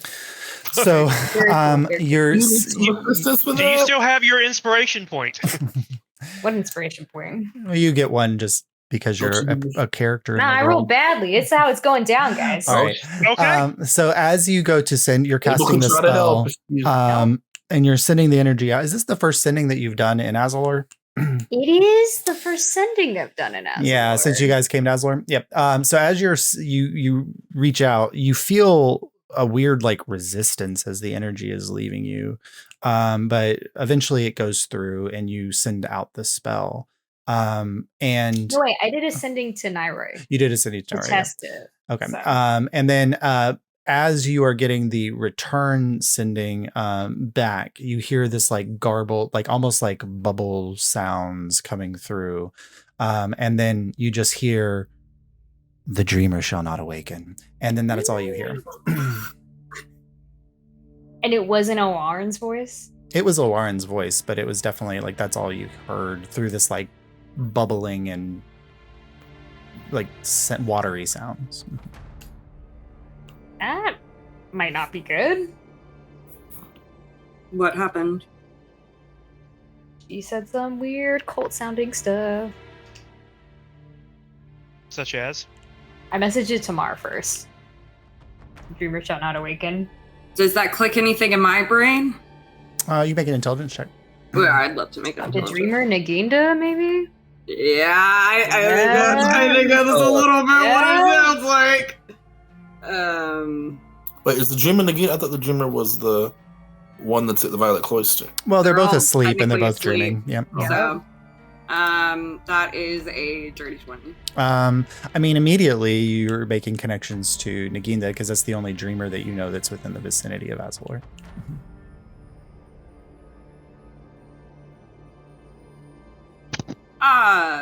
Alarn would happen to have run into a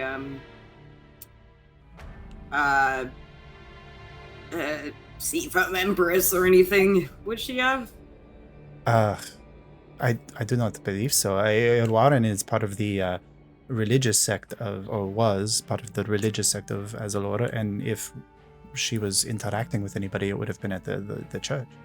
Right, so, but she did go to the church where the Seafoam Empress and that cult. Oh, no. So, the new temple within the Palladium was where she was going today. She was not leaving the grounds of Azulore, no. I think she might. I think we might need to go to the temple. She might be in trouble. I mean, I think something's wrong. She didn't seem keen about coming back. And I think there might be reasons she wasn't telling us why. Oh, well, that is concerning. Yes, we do not have passes to the temple, but we could walk in that direction, I suppose. Yeah, we can try to smoosh passes really quick. All right. I'm gonna try to message her one more time just to see. To send to her one more time. Okay. Yeah, I'm gonna send one more. You want to wait till we're closer to the temple? Sending is like, I mean, whatever. It's whatever, you know. So I'm just gonna send one more time. With another wisdom save? Yeah. That time I got a 15. 15. And I say, like, if you need help, if you need us to get you, you need to tell me as much as you can about where you are and how to get there. You get the response a moment later. I'm outside on the patio enjoying a beverage. I don't know what you're talking about. I like run to the patio without saying anything to anyone because I'm sitting there and then I like run to the patio. You open the door and she's on the patio, feet kicked up. She's got a coconut drink in her hands and she's... Hey. Are you okay? I'm fine.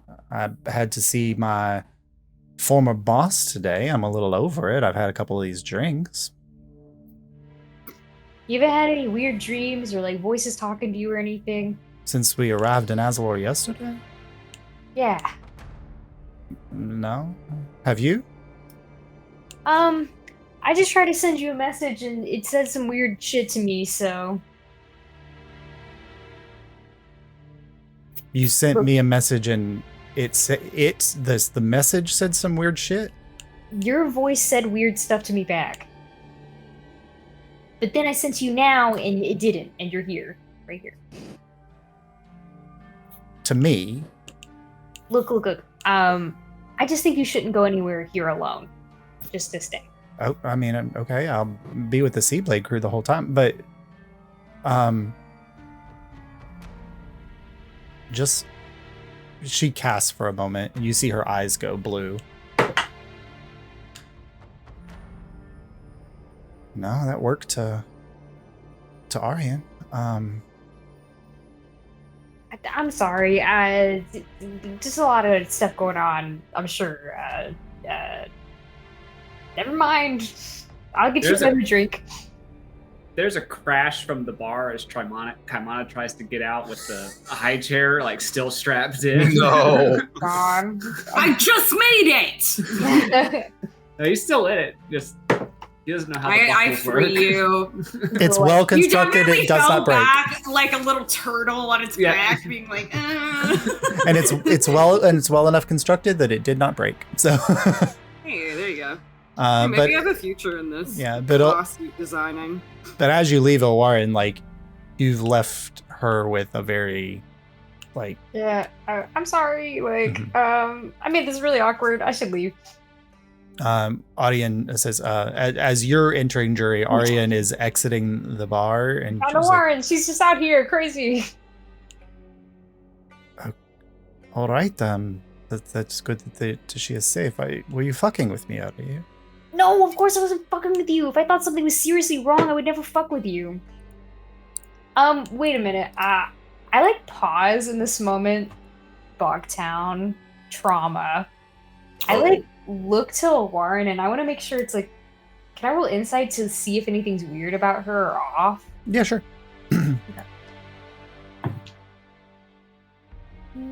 I got a 19. I mean, aside from like the perplexed like look and like you've planted an anxiety in a Warren's head that wasn't there 5 minutes ago. She was like, maybe things will finally be okay getting back in the city. Like I never wanted to come back to this town. Emotions are now very much there. It's there. But like, yeah, I mean, and this is about the time that you arrived yesterday. Like, so it's been a day in Azulore. And like that day now suddenly seems to be weighing very heavily on Warren. Yeah. You come back to us. I'm like halfway in the door. I'm like looking at Arian and I'm like, I'm sorry. Someone was fucking weird to us earlier. It probably made me nervous. No harm intended. Well, it is better to be safe than dead, I suppose. So. Sure. Just let me know if you need. Okay. I'm gonna, and then I'll come back to the ticket takers, and I'm like, Warren's just out there on the patio. Like being normal? Yes. From what I can tell. How many more of those spells you got? 1. Try it on one of us. Wait. I'd better be on the patio. Okay, you can go to the patio. I send a Kamana. Okay. You can make a wisdom saving throw, or you can choose to fail it. Oh, I could like choose to fail it? Mm-hmm. because you feel it's like the resistance of as you're sending this, like that resistance as Oh, you may have picked up on somebody else's crosswave. Yeah, I think so. I'll purposely fail. Okay, you And purposely then the fail. message says something like, if you don't eat that last oyster, I will throw away your bucket. In Kaimana's voice, you hear the dreamer shall not awaken. Mhm. Okay, I tell Kaimana to come back in and tell Mar what happened. Not my bucket. Does this sound like something that I can do with the Helm of Telepathy? That reads thoughts. Let me read the actual tools on the Helm of Telepathy. Mari's like sunken down in their chair, like just like head in hands, like, oh my god. Wearing this helm, you can use action to cast detect thoughts. Yeah, I mean, you could try it if you wanted to. You can, I mean, like, does it sound familiar? Like, if Jury's describing what's happening, they feel sort of a resistance to their sending spell, and then they can hear So a thought, not Kaimana's. you're trying to focus thought. Well, I mean, it was Kaimana's voice. Oh. Yeah, it's fucking weird. That's really strange. Let me see. While wearing the helm, you can use an action to cast detect thoughts. As long as you make some kind of spell, you can use a bonus action to send a telepathic message to a creature you focused on. Can I activate the helm of telepathy and scan the room for any like powerful That message or something? Yeah, like any strong telepathic signals that may be projecting thoughts into people's minds, or because it sounds like someone put that thought in Kaimana's mind. Mhm. If it was in Kaimana's voice. Make a wisdom saving throw. Oh, I don't know. This is so fucked. Y'all, I'm nervous about this shit. Ooh, a 20. So as you are casting the spell, you hear that resistance. You feel resistance as the spell goes out, but you push through it. And you get the general thoughts of unease of your table mates, of what's happening in this weird mystery that's presented here. You get like the thoughts of like the bartender who is concerned about the appearance of the bar and making sure that it's up to the snuff of the champion of Suvanar. You get like Felinor is just thinking molds are not weird. It's not weird to like molds, as he's like trying to be cool and drink with you all. Nothing out of the ordinary, but you did succeed on the wisdom saving throw. What? Yeah, I think you might wanna I'm choose super to fail. paranoid. Can I tell like where Can I? wisdom, that magic came from that caused me to? It's just it's almost like as you were casting this spell that's reaching out to the minds around you, there was like a fog that your mind was pushing through. I'll describe that to the others, especially the other spellcasters. Can you try dialing into the fog? I will try. I'm gonna use the helm and see if I can focus specifically on the fog. Okay. Make a Focus wisdom the thought. saving throw. Or you can choose to fail it. Yeah, Jury would be like, you have to not fight against it. That's what happens. Okay, I'll fail it because that would have been. But be careful. Abel. Oh, As you cast detect thoughts and you hit that fog wall and you're trying to push through the fog wall to whatever's around you, and the minds of, and trying to like, what nefarious purposes is this? Can you describe the last dream that Abel had for the group, please? The last stream Abel had. The last time Abel was asleep and he dreamed, what was his dream? Well, we just left Nuavia. I probably would have dreamt of my father and mother and being near them. wanting to make sure I can watch over them, keep them safe during these tumultuous times. It's probably like back at Nuevia. Ideally, I'd like my family to be together while we're warring against these different factions. It's so weird because Abel's having the same dream now.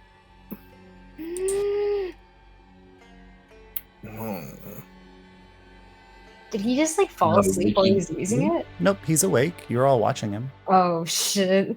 Is he like normal to us? Yep. I mean, if you want to roll an insight check, you can. Yep. Yeah. 24.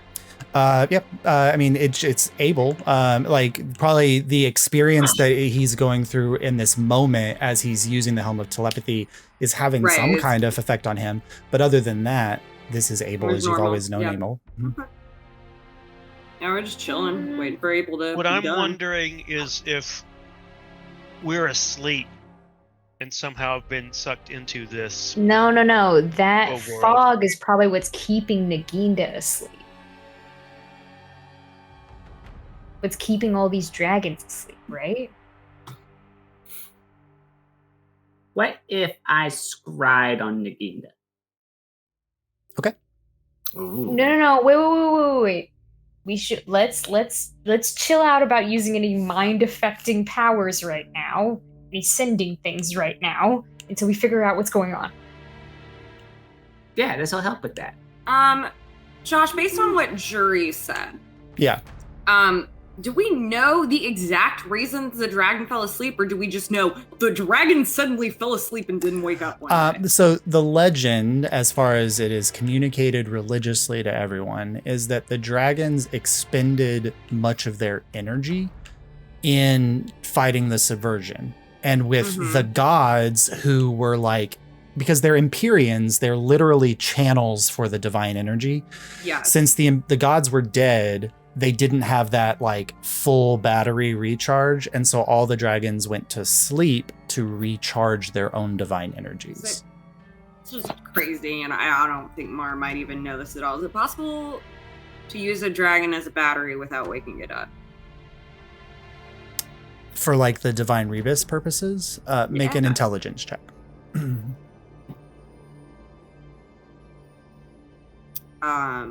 That is a 21. From what you understand of the divine rebus process, the dragon's spirit would need to be consumed in some way in order to create the battery. So as long as Naginda is alive, the battery wouldn't operate because his spirit would still be in his body. Okay. Sick. Cool. Thanks. All right, Abel, you come out of that. Oh, okay. Oh, shit. You okay? Are you good? I was dreaming. A dream I've had before, but I just fell into it out of nowhere. Do I have any context of what that might be? Yeah. It's arcane in nature, for sure. So, Abel, make an intelligence check. Come on, I Abel. can do that. Is there anything we can do to help Abel? It's trying to like read his own mind. That's why I was like, what the fuck is this roll? Yeah, because this is Abel's mind, so intelligence. Yeah. Flash of Genius. I'm gonna add a 6 to that, so a 17. Coming out of it, what you are piecing in the feeling that you have and the way your mind works, since he's a very young age, Abel has been able to lucid dream. And it feels like you just woke up from a lucid dream. Like that you were watching a dream occur and you knew it was a dream happening in your own mind.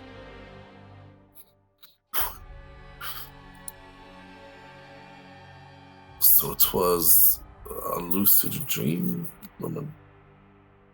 Dream Realm.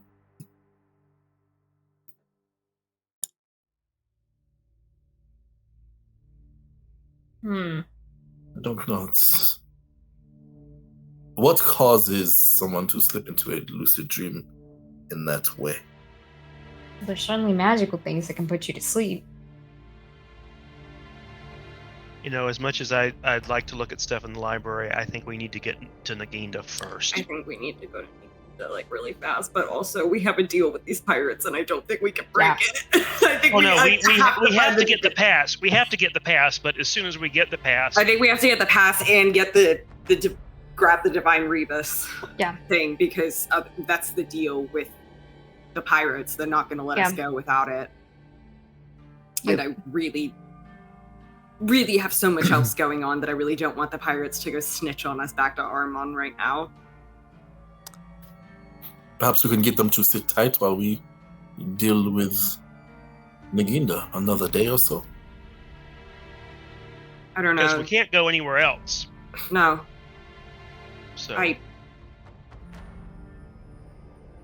Yeah, I mean, do you think it's even worth talking to them about this? Should we? I think if we disappear, that might cause. I mean, they know enough. I mean, they've seen me. They know kind of my deal. So. well, I think if you talk to him, because you said that the captain wants to find some books for themselves. Mhm. So of going, look, we need to spend a day away and then we are coming back. And during that time, that gives you plenty of time to go look for your things. We're still honoring our deal, and we're actually buying you the time.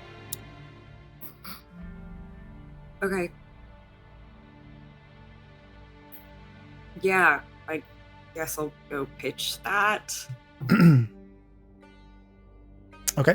So you go out to Aryan Squall Eater. Yeah, I go up to Aryan fucking Squall Eater. And she's talking to Ilwarin on the patio. Oh, I give you inspiration if you're going, by the way. Yeah. Thank you. Do I Hey, see what's her name inspiration. around the stealthy tabaxi? Make a perception check. Her name is Misty, and she's Misty. my favorite fucking She's up on the ceiling, like, looking down at us. Put some respect on her name. Nat 20. Oh, 31. you see. 31. Nice. So, which she rolled a natural 19, which doesn't beat a 31. And you see, like, as the door opens, you see, like, and Marlo goes out. Like, Marlo had there was nobody standing there. Marlo opened the door, and then as the door is closing, like, Misty's on the other side of the door and, like, then follows Marlo out. You don't know how she got there, but you see her doing it. I She go has shit follow. against Misty. Fucking hates me. She does. I go She follow, hates me. and I am going to distract Misty. Okay. Well, how are you going to distract Misty? I'm Ball going to yarn. stealth up Reduce behind her Misty. and tap her on the shoulder. So you tap her. She said, "What the fuck are you doing?" You're very good at this. I thought it would be fun to play. You saw me. You saw me do the thing. Yeah, you came from behind the door, and I described how she... You're very sneaky. It's very impressive. I have a new adversary now.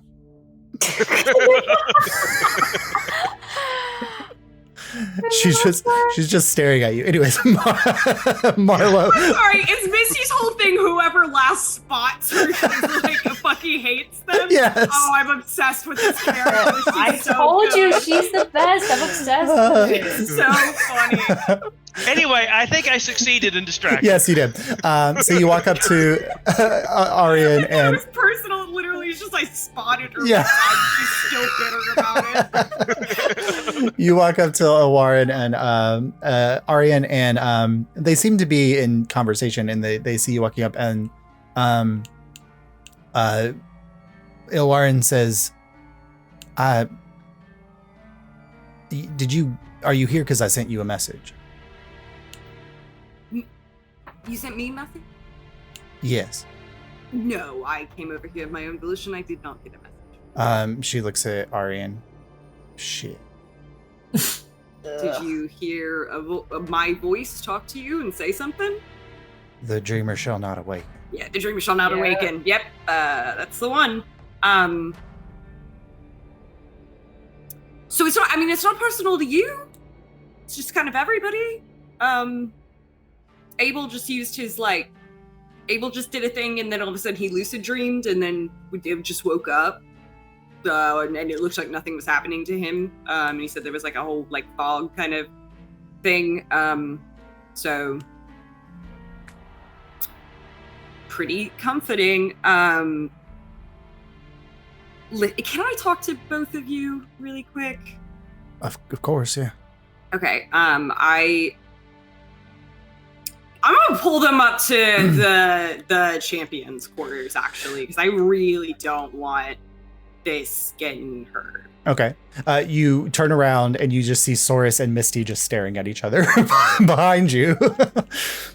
Nod at that and then keep going. And you lead them up to the champions' quarters. Yeah.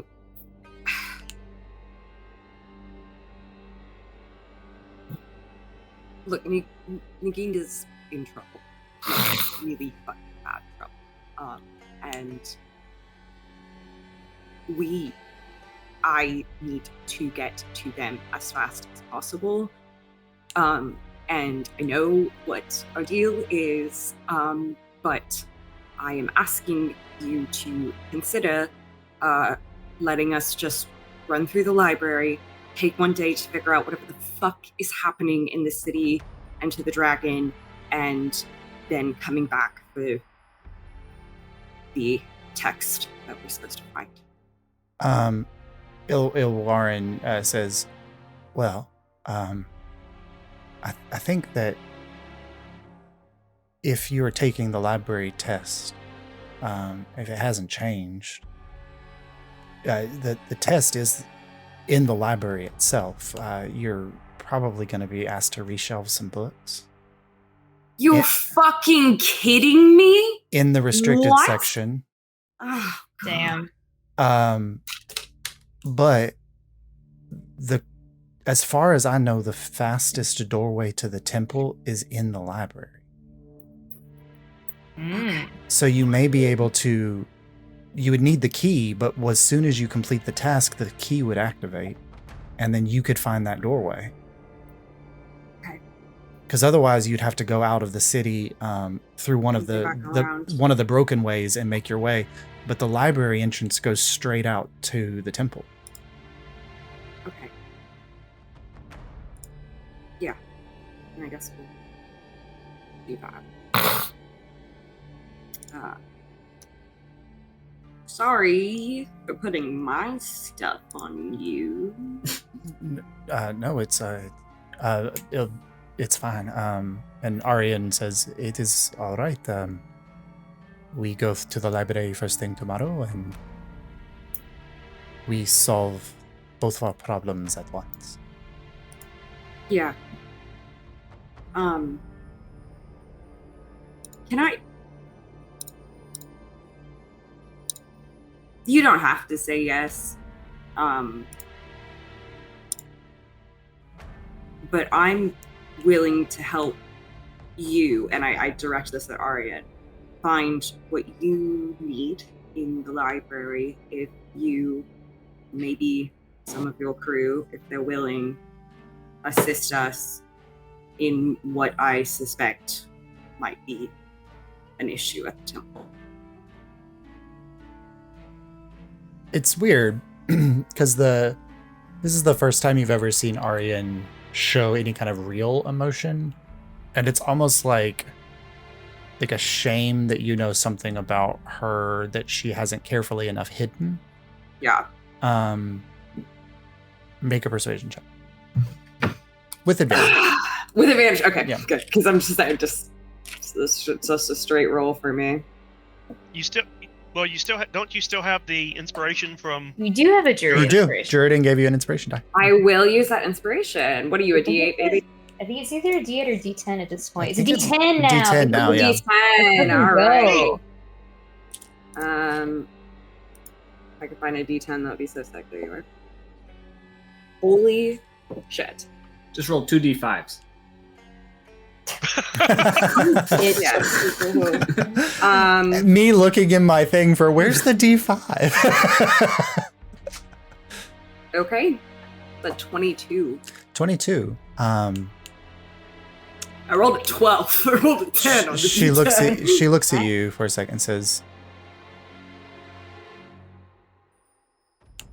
the moment we get our visa and it activates on everyone's card, I will send them to the temple. Thank you. If you can help me with that. I will. Marlo, that means you need to keep me away from anything other than what I'm looking for. I don't know, I'm using Warren's voice. You need to keep me away from anything else that I'm looking for. Anything other than what I'm looking for. There are many books in the library. I just need this one. Okay. I'll do that.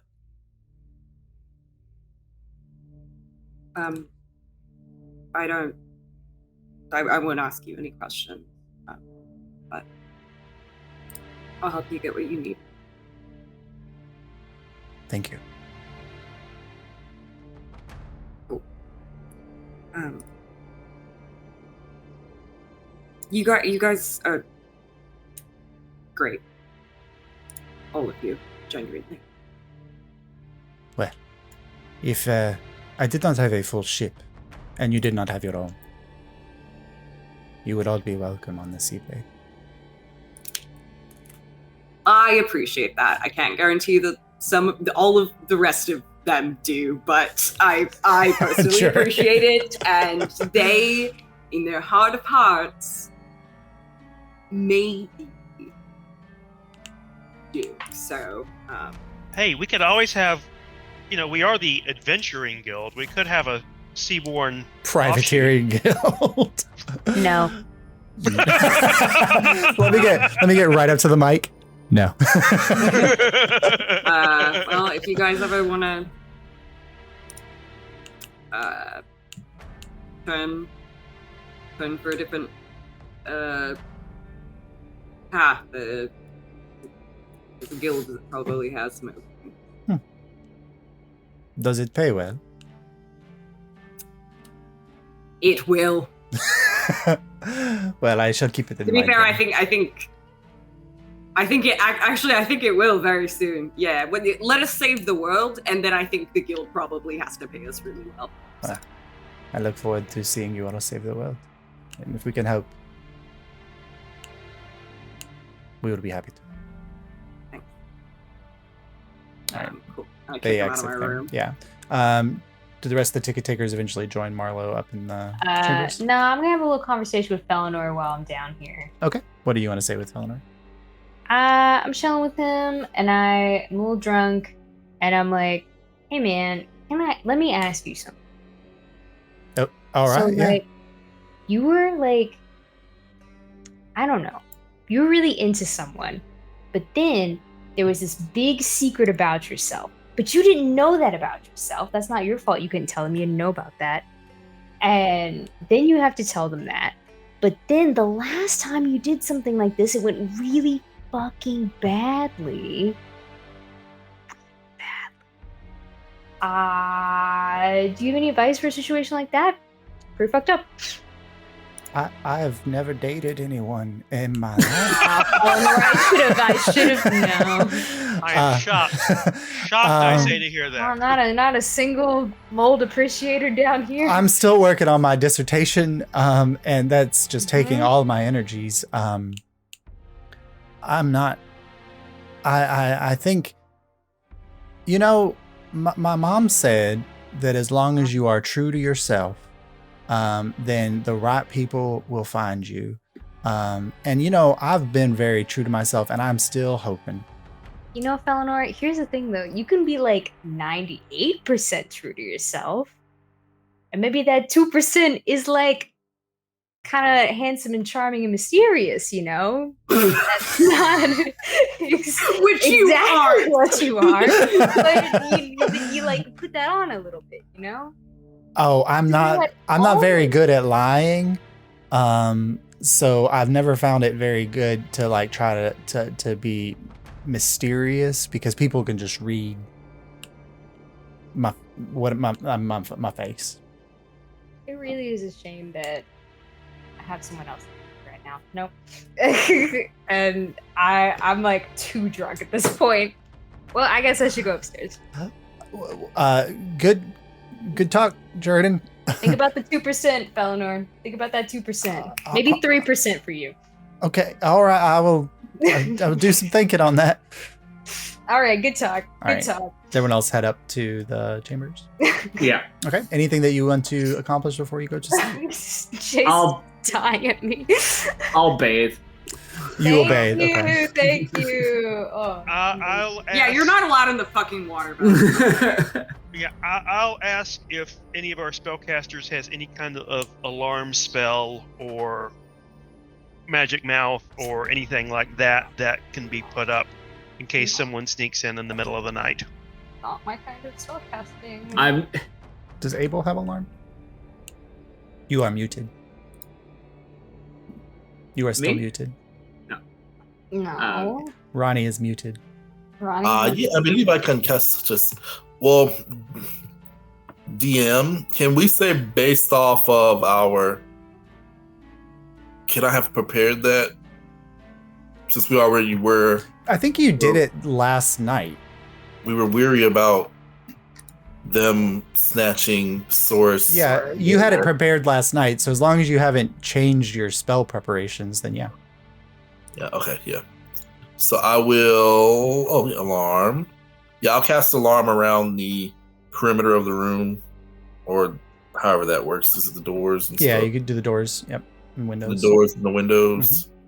And we'll put Anansi on alert, since he doesn't have to sleep as a construct. He will just watch over Source for the night. Okay. And I would like to spend some puzzle time just All right. Go ahead. reading. Are you playing with your puzzle box? Yeah. Why does it make me laugh every time? Make it intelligence It's saving just how it's throw. said. I don't it know. just Okay. sounds so sexual, and there's no reason for it to. Playing but with it your puzzle really box. does. Make it intelligence saving throw. And it's always when we're going to bed. Like, I don't know, man. There's something Yeah. about the As puzzle box. everyone's going to sleep and Abel's playing with his box. I want to, before I go to sleep, I'm going to use the mirror too, but I'll let you go first. Go ahead, as he's rolling. What did you want to do? I'm gonna look at the mirror, and I'm feeling like petty bullshit tonight. So I'm gonna look at Nyroi with the mirror. I'm gonna think about Nyroi when I'm thinking about Okay. the mirror. So Vanity and lust in the same room. The shame. as the mirror clears, you see a 10-year-old little blue tiefling boy running through like a pumpkin field. And he's like running, and it's so joyful and happy. He hits a pumpkin, tumbles, like falls. And then you see another tiefling male kind of run into the image and like help him up and like dust off his things. And you feel like you are seeing like a very young Nyroi on his family's farm in the Veltland, and that you probably have gotten a picture of Nyroi's father. So cute. I really don't want to meet them. Oh, I'm gonna have to meet them when I go there. Okay. All right. Okay. So as everyone goes to sleep, and Yep. Abel is, what was your intelligence saving throw, Abel? 20. 20. I need everyone to make wisdom saving throws. Oh, shit. Oh, no. Abel, Very scary. as you activate the puzzle box, Oh, shit. and your eyes go blue, Mm. it's really weird because you don't go into the puzzle box. Ugh. You wake up and you are just past the entrance of Azulore, that sheet of water behind you, and you are looking down around you, and Mar, Saurus, Kaimana, Jury are asleep around you as well. Mhm. You look out at the city beneath you, and the sunlight is descending below the horizon, like the false moon of Azulore is rising, and you just see like 7 or 8 individuals just lying in the street. Not dead, but you can tell that they're asleep. Further down the steps, like rising up to this entrance riser, you see an Azulorean figure like slumped like against a wall, slightly snoring, drooling. You recognize Felinor. The puzzle box was in your dream.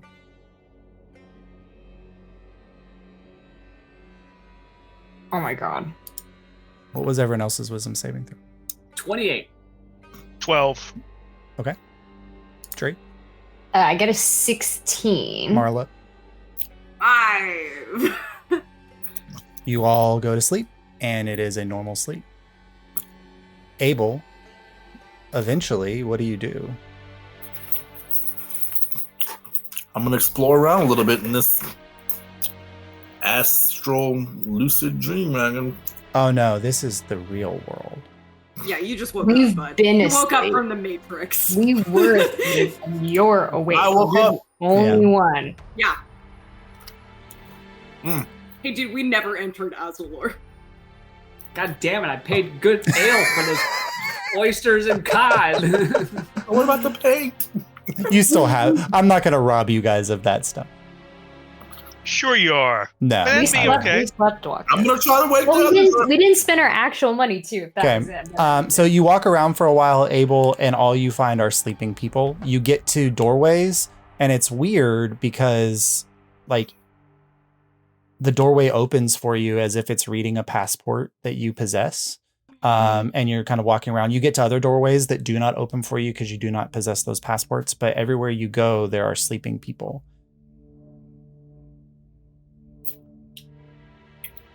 And these are people that I do not recognize, right? You recognize a few. Maybe you walk up to the Kinke Thurge, and there are 3 individuals there, and you recognize Pearl. You recognize the voices of the Kinke Thurge that you met.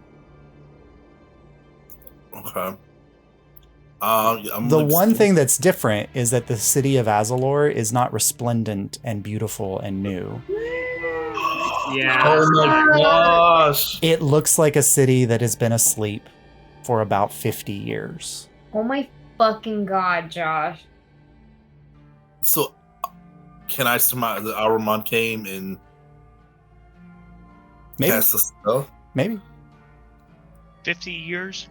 About 50. I mean, like, it's old enough that, like, there's a layer of grime on everything. There's some plant life that has kind of regrown and retaken. There's a couple pillars and things that you're walking by that are, everyone's alive and asleep.